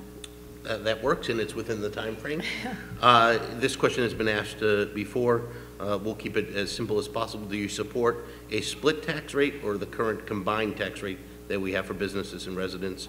You first, Ms. Stanford. Well, I hate to just echo what other people have said, but you know, what Mr. Bonchik said, what Jessica said, I mean, we're not ready for that right now. I hope we get there, but I would say right now we're just not ready to do that. Great, and Ms. Cullen, same question. I would say ditto as well. I don't think we're ready, and I do not support a combined tax at this time. The next question then is, what do you think are the most important issues or issue facing the planning board currently? Ms. Cullen? Issues. I honestly don't know. I think I'd have to get in there to see what they are, and I haven't talked to enough people either. Like I said, I have got appointments next week to meet with some of the planning board, and that's what I intend to speak to them on, is what are their challenges, how do they see fixing them, and how do they think I can help. Great, thank you. And Ms. Stanford? I don't really think there are too many issues with the planning board. I've been going to the meetings, I've been watching a lot on TV. I mean, Tom Bouchard, I really don't know him personally, but like, he seems like a really great guy. I mean, he's very sensitive to the people that come, you know, up for the hearings, the people that are, you know, whether they're making a housing development, whether they're trying to put a new business into Kingston. He's very good at the, you know, the hearings run smoothly. All the other members are great. I have nothing bad to say. Susan Boyer, she's really good. If she was running, I wouldn't run against her, you know.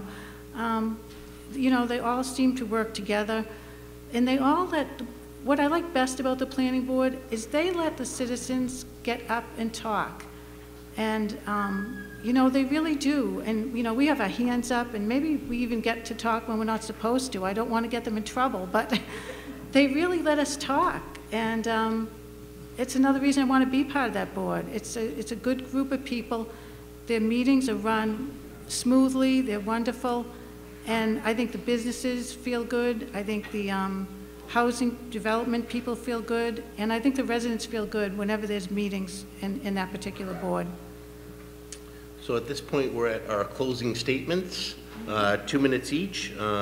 Please, whatever you'd like to share with the voters here in Kingston. We'll start with you, Ms. Stanford. Okay, let's see. My closing statement's going to be pretty simple. You know, I'm raising my children here just like Joanne is. I will likely live in Kingston for the rest of my life. You know, it's a great town. It has a lot of good people. And I would just like to be part of making it better. Well within the time limit. Ms. Cullen? Yeah, I want to say thank you again for everybody giving me the opportunity to speak. I am very committed to learning and contributing to the planning board and this town. I've been here 6 years, and I plan on going out feet first. And my kids, I want to build a town. I've been going to meetings, I've been watching the meetings on TV, and I'm saying to myself, I want to help. I want to be a part of solutions rather than listening to people complain all the time. I want to try and bring collaboration, bring civility, and bring progress to the board. And I think I've got the skills to do that. So I appreciate you all listening to me, and I would appreciate your vote. Thank you. Well, thank you both very much for being here and taking the time and for, again, putting your name on the ballot. We always appreciate that when that happens. A round of applause for our candidates for planning board.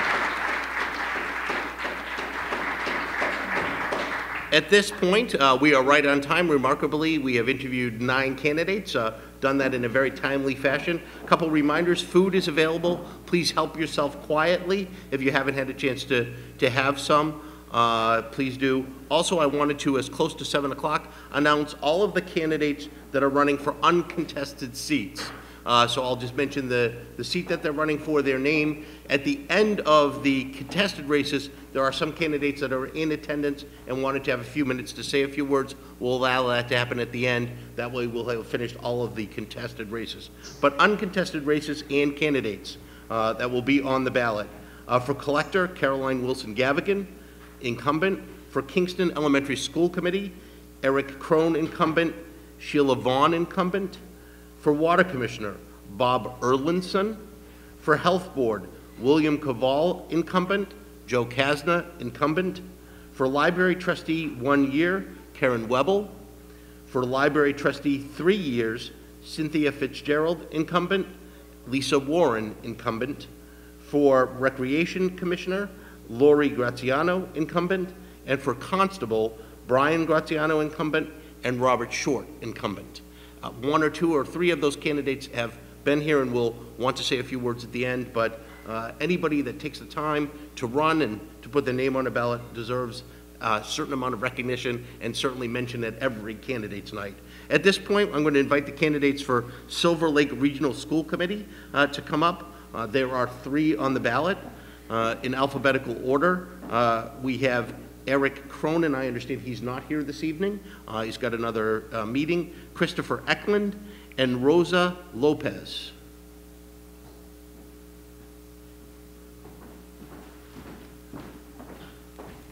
You're welcome.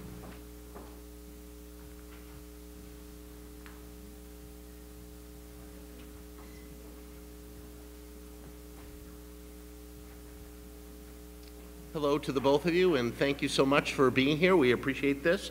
You've seen the format. You've got it memorized and down pat. Some opening statements, some questions, some closing statements.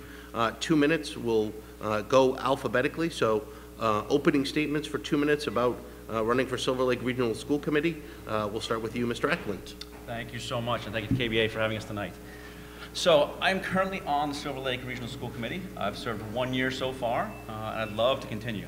I think there's been a lot of change at Silver Lake in particular. We had 3 long-standing Kingston residents who served about 10 to 20 years each. So right now we've had a significant turnover of the 4 members from Kingston. My background, I've served in town as the Finance Committee, I've done the Reglo Committee, I'm now on this, I'm on subcommittees at Silver Lake. I've been in town for about 15 years. I have 2 daughters in the schools, and to me, education is key to both property values and bringing a community together. I think when you think about community, you meet your neighbors, you meet the ones down the street, but you tend to meet a lot of friends and the community at school functions and through your kids, be it soccer fields or football fields or what have you. So I've really enjoyed the last year on the Silver Lake Regional School Committee. It's tough. It's tougher than I anticipated, and really comes down to a couple things. There are a lot of needs over at Silver Lake. It's a 15-year-old school. It sounds like it's simple and easy and brand new. But that's the point where things start to break down, I think, and we're starting to see that. It hasn't been in the budget the last few years. New school for 10 years, what do you fix? You wax the floors, you do some cleaning, you don't have to worry about roofs and leaks and so forth. We're at that point where we're facing those. We're facing leaky roofs. We had the football lights at Circle Field that needed to be replaced in the fall. That wasn't in the budget. So when it finally came to a head, we had to pull in the community to support us to get that done. And the budget found some space and some funding to do that. There's a lot of pressure, obviously, on the schools, the way the state's mandating special ed and the way they fund Chapter 70 funding and the way they aren't funding regional transportation at 100%. these are issues that we've got to work on, not just from a Silver Lake perspective, but from an advocacy perspective through the Mass Association of School Committees to get up to the state and have some support. So really, I would like to continue to serve. I think it's a great committee, and I think we have a lot to accomplish going forward. Great, thank you. Just under the wire, Ms. Lopez, your opening statement for 2 minutes. Sure. Thank you, everybody, for hanging on all the way. I'm glad to be here tonight, and I want to thank you for being here, too. My name is Rosa Lopez Whitehill.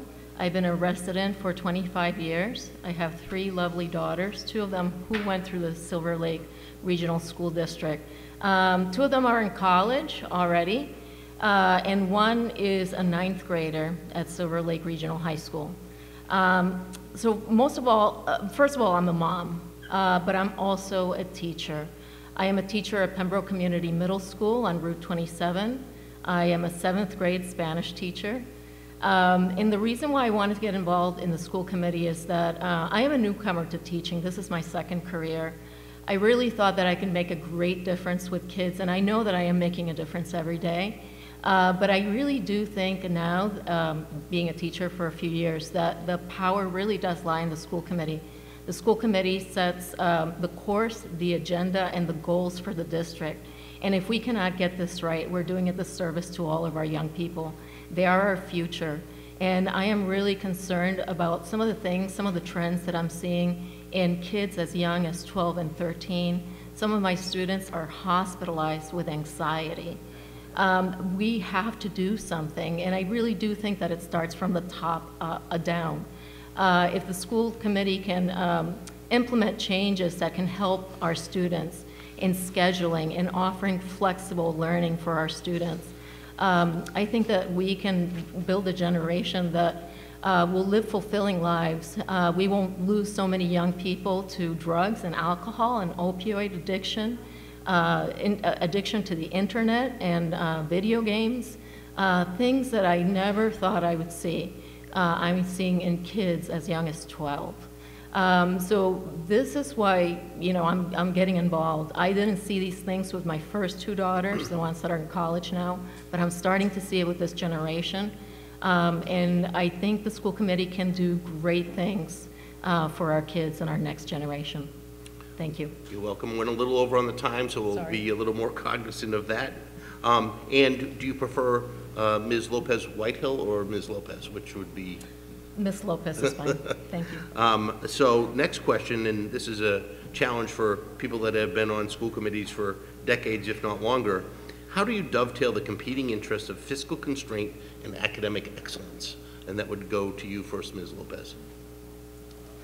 I understand that we do have fiscal constraints, but we got to remember one thing: the kids come first. That's what we're doing. That is the product of the school committee, is the kids that are graduating through our schools. One thing that we're doing in Pembroke that has worked really well is we're offering a flexible scheduling. With one period, we increased teaching time 35 minutes every day, but we created a period in the middle of the day where kids can seek extra help from teachers when they're struggling in a subject, or they can then, if they don't need help from a teacher, they can seek out different enriching activities, whether it's the arts or drama or maybe practicing a musical instrument. So they have that flexibility, and it really does help the student to experiment with what are their passions and their skills. And although I understand that academics are very important, we are teaching more than just to the brain. We're really teaching to the heart of the student as well. Great, thank you very much. Mr. Eckley, same question, dovetailing fiscal constraint and academic excellence. Fiscal constraint, that's a constant thought, I think, on our minds at school committee. As I said in my opening, not everything we need to do as a school and a school committee is fully funded by state mandates and so forth. So a lot of it does come down to advocacy on the fiscal side. You know, this year, I think the school committee over at Silver Lake, we've got a budget that's coming in about a 3% increase. And of that, I'd say about 90% of it seems to come through on our core expenses. It's teachers, it's sped, it's transportation. Those are 3 big things that we really don't have a ton of control on year over year. You know, if you want to think of controlling personnel and the wages, how do you control that? cut teachers? Does that make the academic excellence improve by having larger classrooms? I don't think it would, but it's really a tight constraint on us. Last week I was at the Mass Association of School Committees, and we were talking exactly about Chapter 70 funding.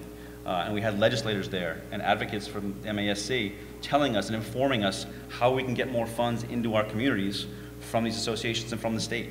And it's not going to come from the sky. You know, the state only has a limited pie, and we want a bigger piece of it, obviously. So does everyone else who's trying to get funding for roads or what have you. We're constantly in fight with charter schools in one essence of financing. You know, if a student goes to a charter school, we send tuition over there. They might come back to us, you know, October 5th, after the counting date. Funding still stays there. So some of these mechanisms aren't quite perfect on the financial side, but we've got to advocate up to the state on that stuff.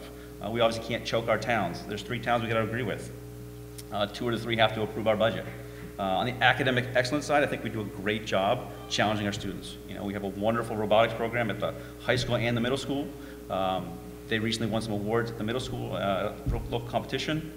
They've rolled out the National Junior Honor Society at the middle school now, which is great. It's the first year for that, so I'm happy that teachers are taking initiative and pushing things like that down to the students to give them more responsibility.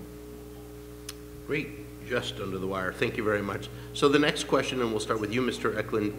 What aspects of the Silver Lake school system, the regional school system, bring the most pride to the town of Kingston?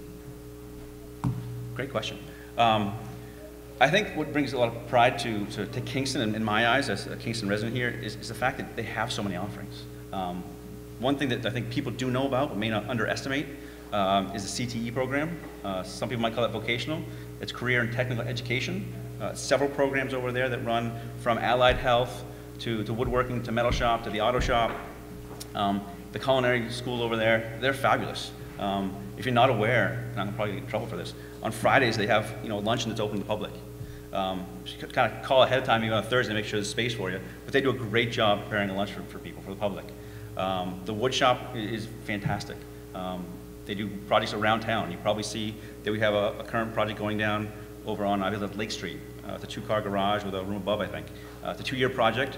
It's part of their educational learning situation. They learn how to frame and do windows and everything else. So that, I think, is something that we should be proud of. Some towns don't have these. They just don't have the vocational schools, so we have to send students out. And we send students out for other expertise. It costs money.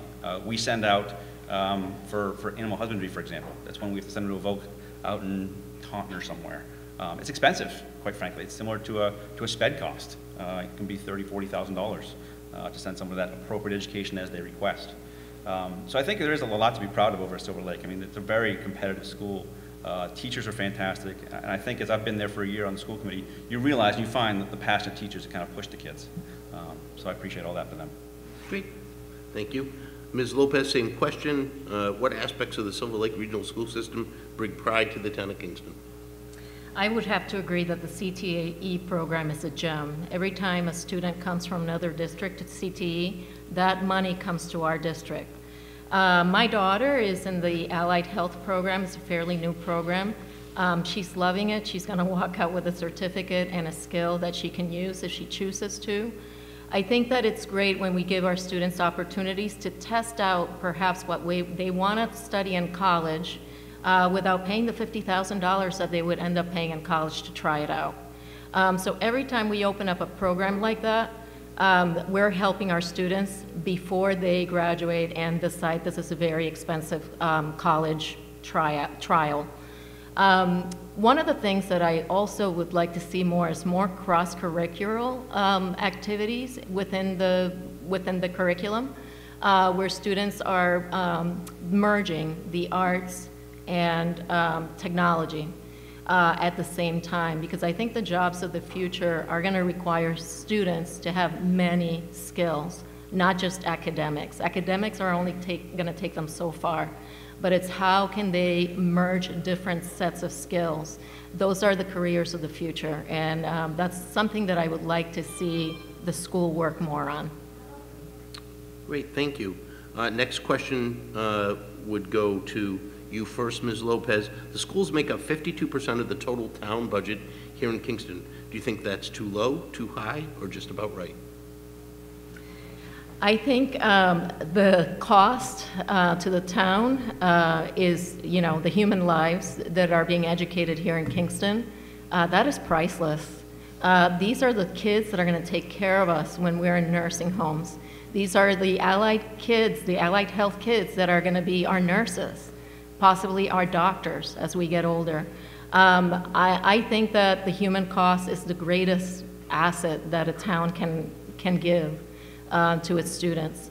What I see is that we can perhaps get a little bit more creative to make that budget go longer to attract more students to our district and discourage them to signing up in charter schools or private schools. If we can attract more students from other districts to our school, that money comes to us. And that's what if we change our programming a little bit, I can see how that can happen even more. Great, thank you very much. So the next question would go to... Want me to answer that one? Yes, please. All right. You do, yes. The schools make up 52% of the total town budget. Do you think that's too low, too high, or just about right? Sure. So here tonight, we're looking for the Silver Lake School Committee votes. 52% of town budget is both Silver Lake and Kingston. If you break it out even further, you can look at there's a big portion of the Kingston that's in the special ed budget. That's a big piece that we talk about almost every year at town meeting, only because it grows so fast. It grows faster than the rate of inflation. You know, it can grow from 6, 7, 8, 10% per year, which means budgeting is tough. I do think we need to support the schools. I'd love to see 52% come down as relief for the whole town, but I think having a strong education is part of having a strong town, a strong community, and robust real estate values. You know, people move to town with kids, as you've heard tonight already, because they want their kids to go into these schools, and they want their kids to succeed. That's exactly why my wife and I moved to this town 15 years ago, to get into a town that gave us access to Boston, gave us access to the Cape, and had great education. That's key. My parents both instilled that in me when I was a kid. You know, they both went and got their masters. For me, it wasn't even a decision that I wouldn't. So, you know, I went through undergraduate, I went to my master's, and that's, you know, a path for success, I think, is education. So the budget's hard to sort of tie out and kind of dismantle. If you want to come on Thursday night, we're having our regional school committee meeting to vote on that budget. It's tough to pull little pieces out. Last year we were pulling out $5,000 from technology. Doesn't make a big impact, but we need to help the towns. So really when you look at 52% and trying to make it much smaller, an impactful size smaller, it is really gets down to almost a systematic change or a structural change that would need to happen to make that a reality. Excellent, thank you. So last question to both of you. We'll start with Mr. Eklund. Are there any budgetary or other changes or challenges coming down the road that Kingston should be thinking about, whether it's 1 year, 5 years, or 10 years? Relative to Silver Lake? Relative to Silver Lake, yes. Yes. Being on the committees that I am, I'm on the SAFER committee, which is the Safety, Facilities, Fees, and Revenue. We really look at the capital plan, essentially, when it comes to facilities and safety. And we're trying to improve safety, first off, as one thing. And so the project there is working with local police and fire on an entryway safety. Middle school, I believe, is going to get a new technology, technology is going to sign people in, so you can get a background check when you see the licenses. And we want to make sure that those front two doors are a little more solid. Right now, they're simple glass. So if there was an incident to happen at the schools, simple glass isn't going to stop anybody. And we know that from disasters across the country that we've seen. So we want to build up safety there. Facilities, this is sort of the big one that we're kind of trying to figure out what to do with. That's the roof leak, I think you could say, and upcoming repairs and maintenance. We have a very large campus over there at Silver Lake. It's 2 buildings. We have about 1,800 students, I believe now, maybe 1,700 students or so. It's a big responsibility. Kingston has funded a resource officer for us for both schools. We're trying to get Plimpton and Halifax to do the same. There's a second person there, because one person to that ratio of students just isn't efficient. It's not going to be effective enough. So the schools have some budgetary concerns coming down the pipes. I mentioned the roofs. If you've been to the basketball court at the high school, you may know that that basketball court is getting damaged a little bit by leakage. Water's infiltrating the building. And we've recently had some surveys done on the roof and say what's going on. Some of it was potentially construction problems. Some of it maybe a little bit of maintenance problems. But we need to address this. You know, the poles at Circle Field, $200,000, like I said, that needed to be replaced. Tennis courts need to be resurfaced. The track will need to be redone. And the great thing is, I think the Silver Lake School Committee in the past has kept those large ticket items inside the Silver Lake budget and managed to find space, like the $50,000 we had to spend this year to replace 2 boilers. So I think that's something to be cautious of down the road, that we may have to ask for some support for these big ticket items. Okay, thank you. Ms. Lopez, same question. Budgetary or other changes, challenges coming down the road that you think we should be thinking about here at the town of Kingston? I think special education is definitely going to continue to grow. We're going to face more students that are in the spectrum of autism or learning disabilities. The trend seems to be that is what's going to happen. So we do need to consider that. How are you going to take care of those kids so that they can live successful, fulfilling lives? Beyond that, yes, the schools buildings are getting older and will need maintenance as well. Again, I really feel that if we can increase our program of studies and try to attract more students from other districts, that's going to help us greatly.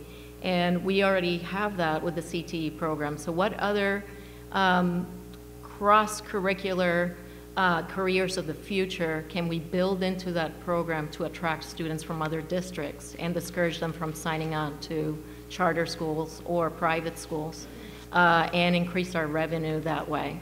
I think that's would be a great solution. It would be a win-win for students and win-win for Silver Lake.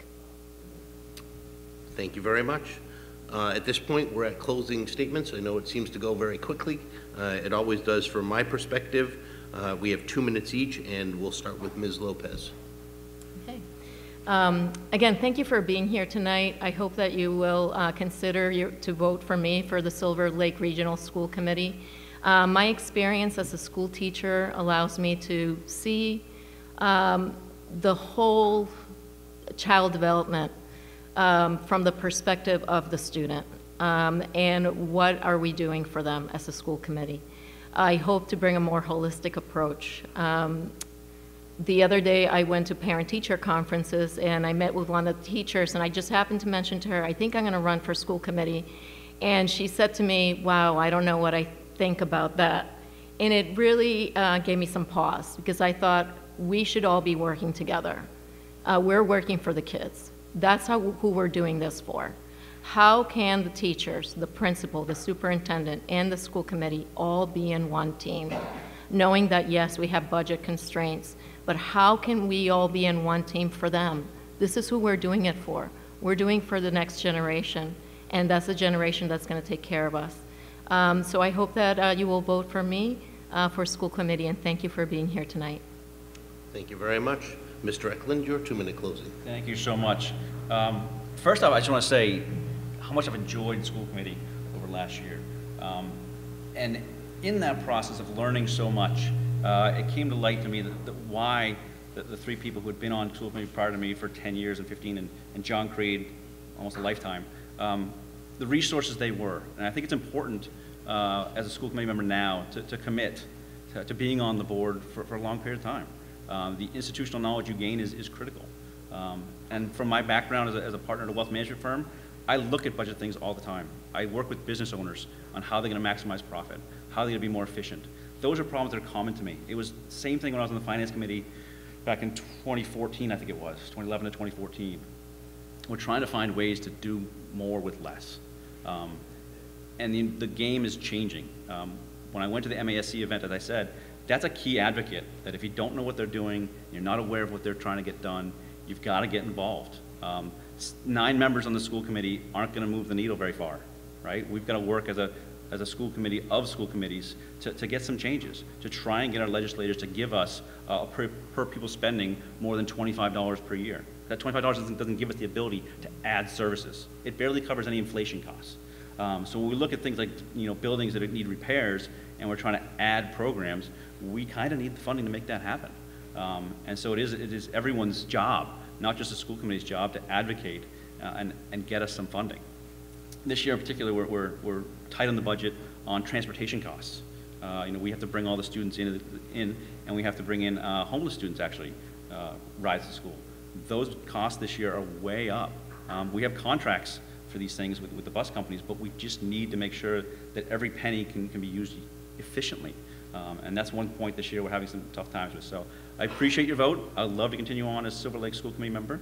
And thank you all for everyone coming out tonight. Exactly 2 minutes.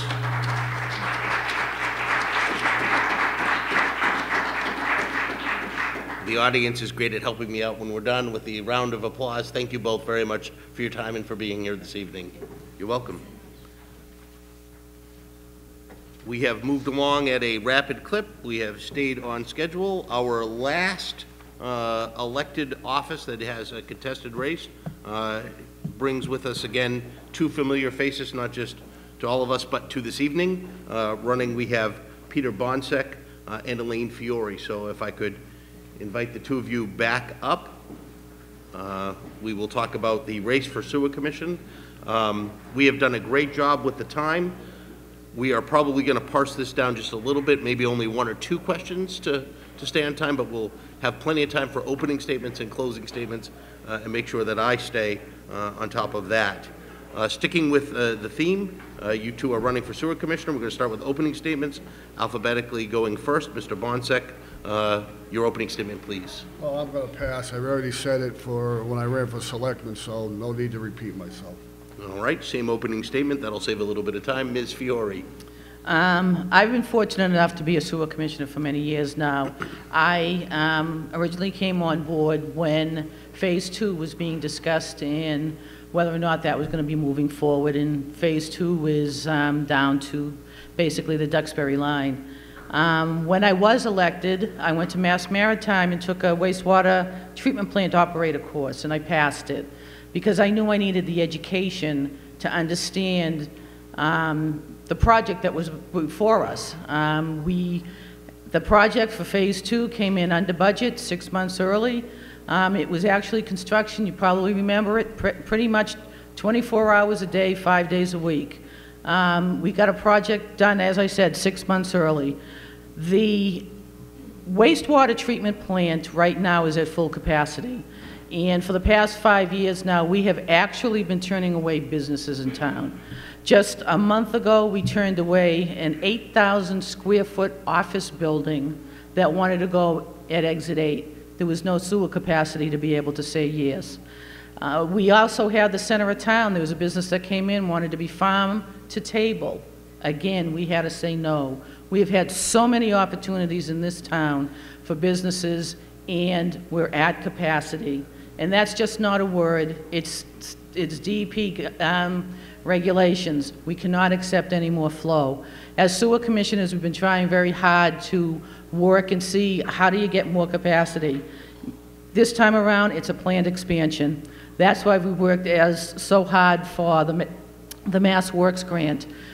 I actually see expanding the wastewater treatment plant as the one and only tool we have to help maintain taxes in this town.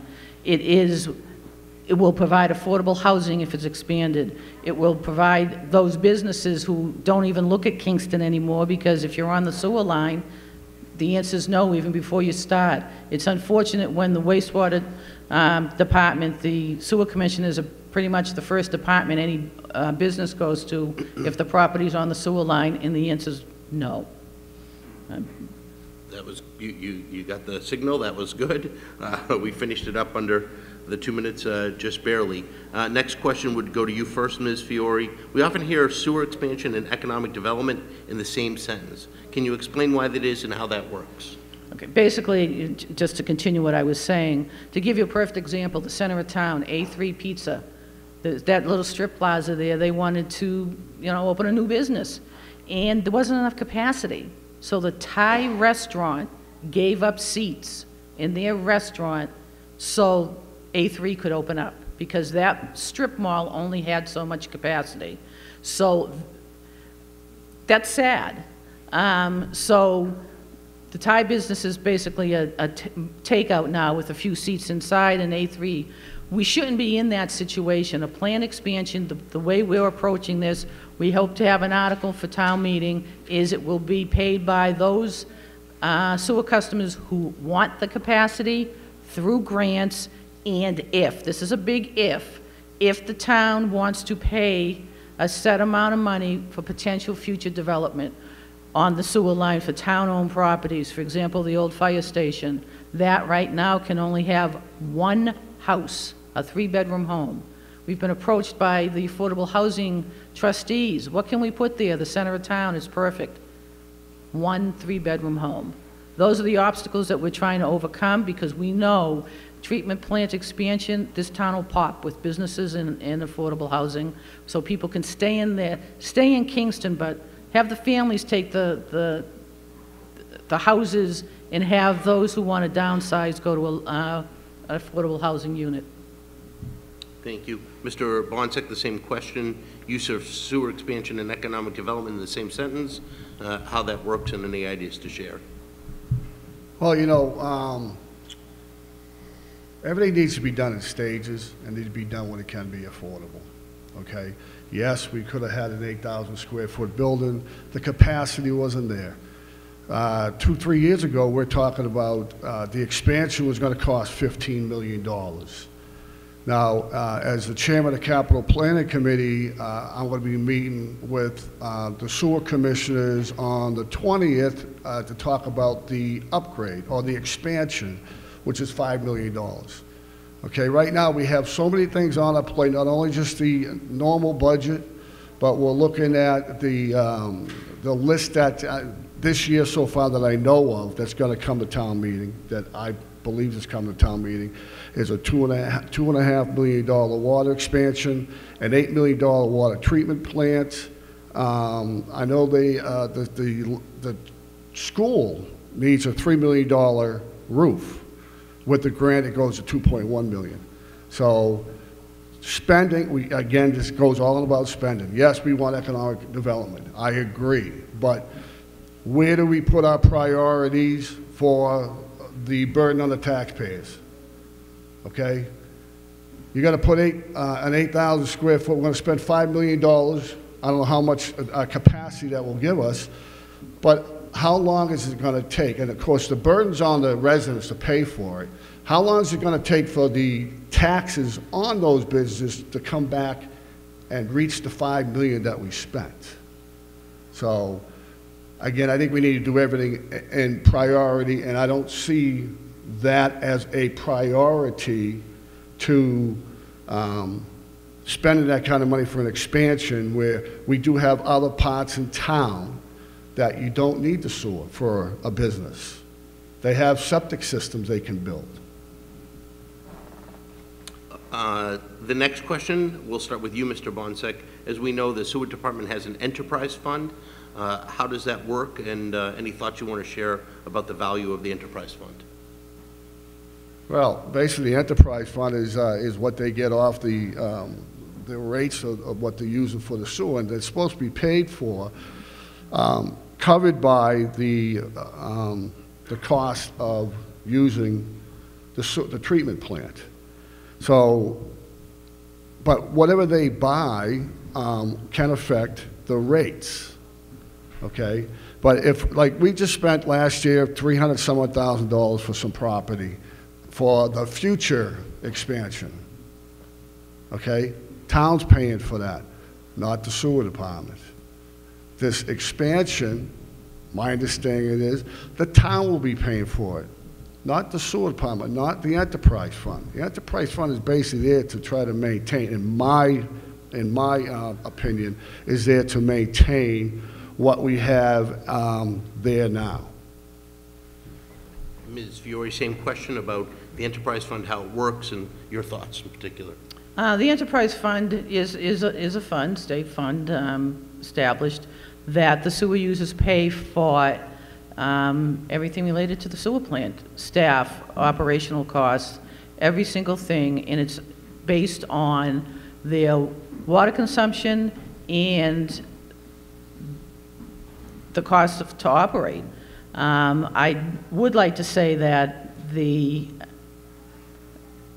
expansion, you'll be pleasantly surprised. We're not looking for $5 million. If anything, we're looking towards grants, and again, for those people who want the additional capacity, we will only look for town money if, and again, these are town meeting votes. Nothing can go through without a town meeting vote. Hopefully, people will realize the importance of this. The Davis property I think you're referring to was not bought for the sewer customers. It's a 32 acres of land that, yes, being proactive, the sewer commissioners bought a strip of land years ago. I shouldn't even say bought. We bargained for it in lieu of sewer rates that weren't paid, sewer user fees not being paid. We got a strip of land in a town, a buildable lot in Indian Pond Estate. So it wasn't bought for that reason. Could it be used for that reason? Maybe. We're evaluating it. It may never happen. But without thinking forward and planning for these things, if the leaching fields that we currently have don't work anymore, we need a plot of land. Whether the sewer customers pay for it or not, this is wastewater. It's not water. It's not clean. It is a hazardous situation if not managed correctly. Just under the wire. The next question, again to both of you, Ms. Fiore going first. How do the sewer commissioners interface or interact with the enterprise fund? How does that connection work? We work with our superintendent and chief operator on balancing the budget and planning for the future. We have to do planning. The plant right now is almost 20 years old. It seems like yesterday, but we have aging equipment. We're continuously looking for efficiencies. We've just got a grant to replace boilers that, with the grant money, is only costing the sewer customers $200,000, which we've planned for in the future. So these are things that we work with the superintendent, and the commissioners are very involved on a operational level, just to make sure that we give them the tools that are needed to keep this treatment plant running. Mr. Bonsek, same question about the interaction between the commissioners and the enterprise fund. Any thoughts in particular? Well, as being on the capital planning committee for 7 years, every time I've seen them come in, you know, the sewer commissioners are there with the department head. The department head is the one who's asking for the money to do his upgrades, repairs, whatever. So, I mean, you know, to me, it's just the sewer commissioners are overseeing. They come, they talk, but it's the department head that will come and ask for what they need, because that's their job. You know, that department head, I don't know, every time they come in, I say, you know what, I don't know a lot about the sewer treatment plant, what you need, so I take their word that that's what they need. I don't do that with all department heads, because I know. But with these, that's the way I see it. You know, it's an overseeing board, just like the assessors are overseeing the assessors department. The Board of Health oversees the health agents. So, but all the information comes from the departments themselves. And the last question before we go to closing statements, so this would go to you first, Mr. Bonsek. Do you support sewer expansion? Why or why not? Well, I will support it at the time I think we actually need it. Okay, I don't think we need the expansion at this time. So, you know, Elaine just said that it's not going to be $5 million. That's the paper. That's the amount I saw on a sheet of paper that was in room 203 that somebody took a picture of. It said $5 million. So that's where I came up with the amount. Okay, so, but right now I just don't see, not until we can make sure that we're going to get a return on the money that the residents are going to outlay with the budget, with all these other capital projects. We need to learn to sustain, to make this still a sustainable place. And then same question to you, Ms. Fiore. Do you support sewer expansion? Why or why not? I do. There is a need. There's been a need for over 5 years. The $5 million price tag was a number that was bantered around back in October before we were confirmed with the Mass Works grant. We've been approved for state revolving fund. They call it an SRF fund, low interest, 2.5% interest. We've got all the pieces in place to make this happen. And again, right now, like I said, I don't think the town's paying anything towards this. It'll be grants and the people wanting the additional capacity. If, again, I keep saying if the town is going to put anything into this, it's because somebody else is asking for it. Again, the Affordable Housing Trust is coming to us and say, can we reserve capacity? Well, they're a town entity. 1,500 sewer customers aren't going to pay by themselves for economic development for the town of Kingston. That's all the discussion that's going to be happening before town meeting. I think you'll be pleasantly surprised with the article that's going to be put forth at town meeting. And I'd just like to say that I'm very proud of the staff at the plant. A lot of people don't even know we have a wastewater treatment plant because that's how good they're doing. They're remarkable 24/7. You know, you hear about police, fire, everybody else. Well, they're emergency response as well. They sleep in the plant on the office for snowstorms. That's how important managing the wastewater treatment plant is. And Mass General Law, it's actually the sewer commissioners who own the sewers in the state of Massachusetts. It's their mandate in their authorization to maintain sewer lines in a town. So we're at the closing statement point, 2 minutes each. Ms. Fiore, the floor is yours first. I can just reiterate what I said. Now's the time for this expansion. We're working very hard. We've got upwards of $5 million in grants. We've signed a contract for $3 million of it. We expect the other $2 million July or so. We are using the $3 million from the Mass Works grant to continue the design and pump stations and the geotech surveys and borings that need to be done on site. It's a matter of, it's another tank at the plant, 2 tanks depending.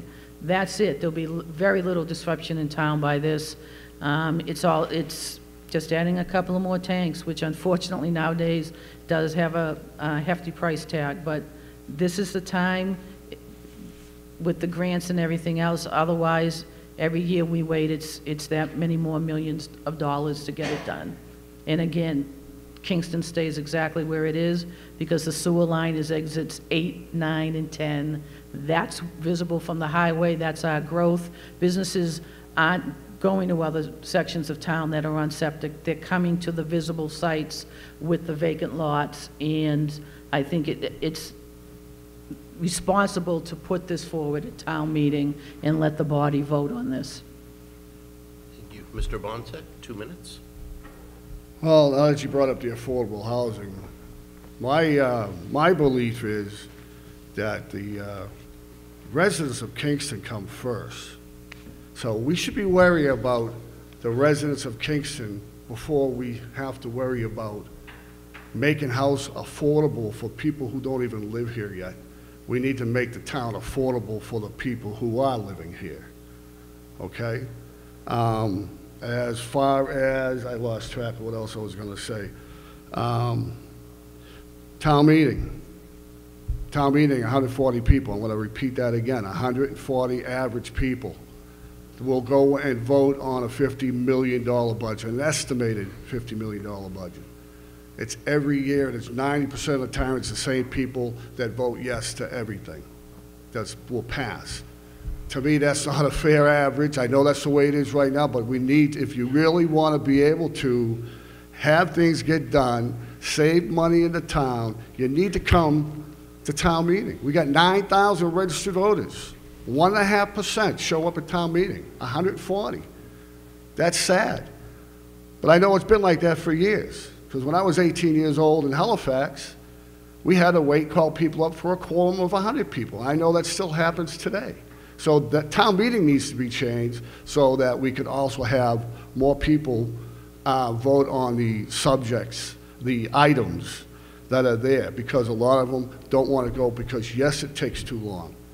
Because there are questions, because not either all the information is not there or there's incorrect information there. And you will have people like myself who will stand up and question why this is supposed to be it is.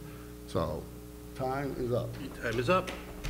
Well, again, thank you both for staying so long and participating. We did 13 candidates in contested races in a little bit over 2 hours. Remarkable. Thank you both very much, and a round of applause is entirely appropriate for these candidates. Thank you.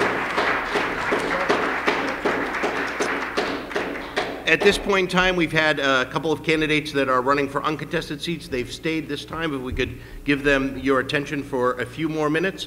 The first one I'm told is here, Bob Erlinson for Water Commissioner.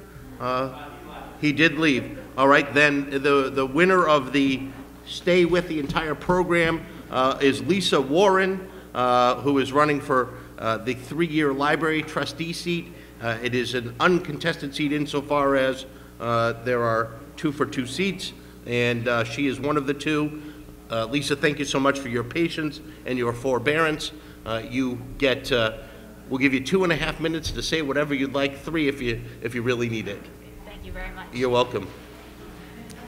If you were to pick up a Kingston newspaper from 1984, in it you would see a picture of a little girl in Velcro sneakers, clutching a Cabbage Patch Kid and listening intently to the Kingston Public Library's children's librarian read her a story. If you were to attend story time at the library in 2019, you would see that little girl's 3-year-old son doing the same thing. The only difference is our story time has moved from the Adams building to across the street along with the rest of the library, and the Cabbage Patch Kid has been replaced with a remote control car. I am a near lifelong Kingston resident.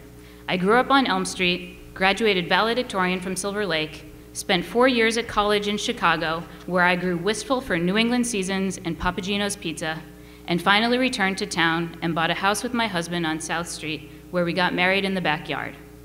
The Kingston Public Library, much like the town of Kingston itself, has been an integral part of my life. I can't remember not having a library card, and it would be futile to try and list all the library programming I've attended and offerings I've experienced as a child, young adult, and now mother.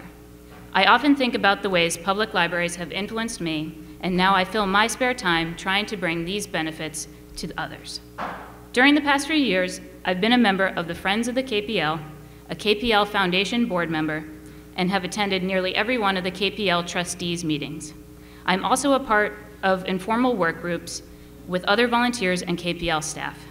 Some of the efforts I have worked on are researching and deciding on a vendor to install an LED sign on the front lawn for further library promotion, attending Library Legislative Day at the State House 2 years in a row to help raise library awareness to our state representative and state senator, compiling first items for a library of things, a collection of unusual items for circulation, such as a telescope, metal detector, stud finder, travel plug adapters, and puzzles. Traveling to Philadelphia with the library director in early 2018 to attend the Public Library Association National Conference, recruiting and coordinating volunteers for the Friends book sale, and supporting new technology and educational opportunities at the KPL through the foundation, such as the Apple Pencil drawing class and an upcoming true crime podcast club. I am seeking a position on the Kingston Public Library Board of Trustees, as I see this as the next step for me to continue making a difference in my community. And in case you're wondering, the little girl with the Cabbage Patch Kid doll was me. Thank you, and I hope to have your support on April 27th. Thank you very much.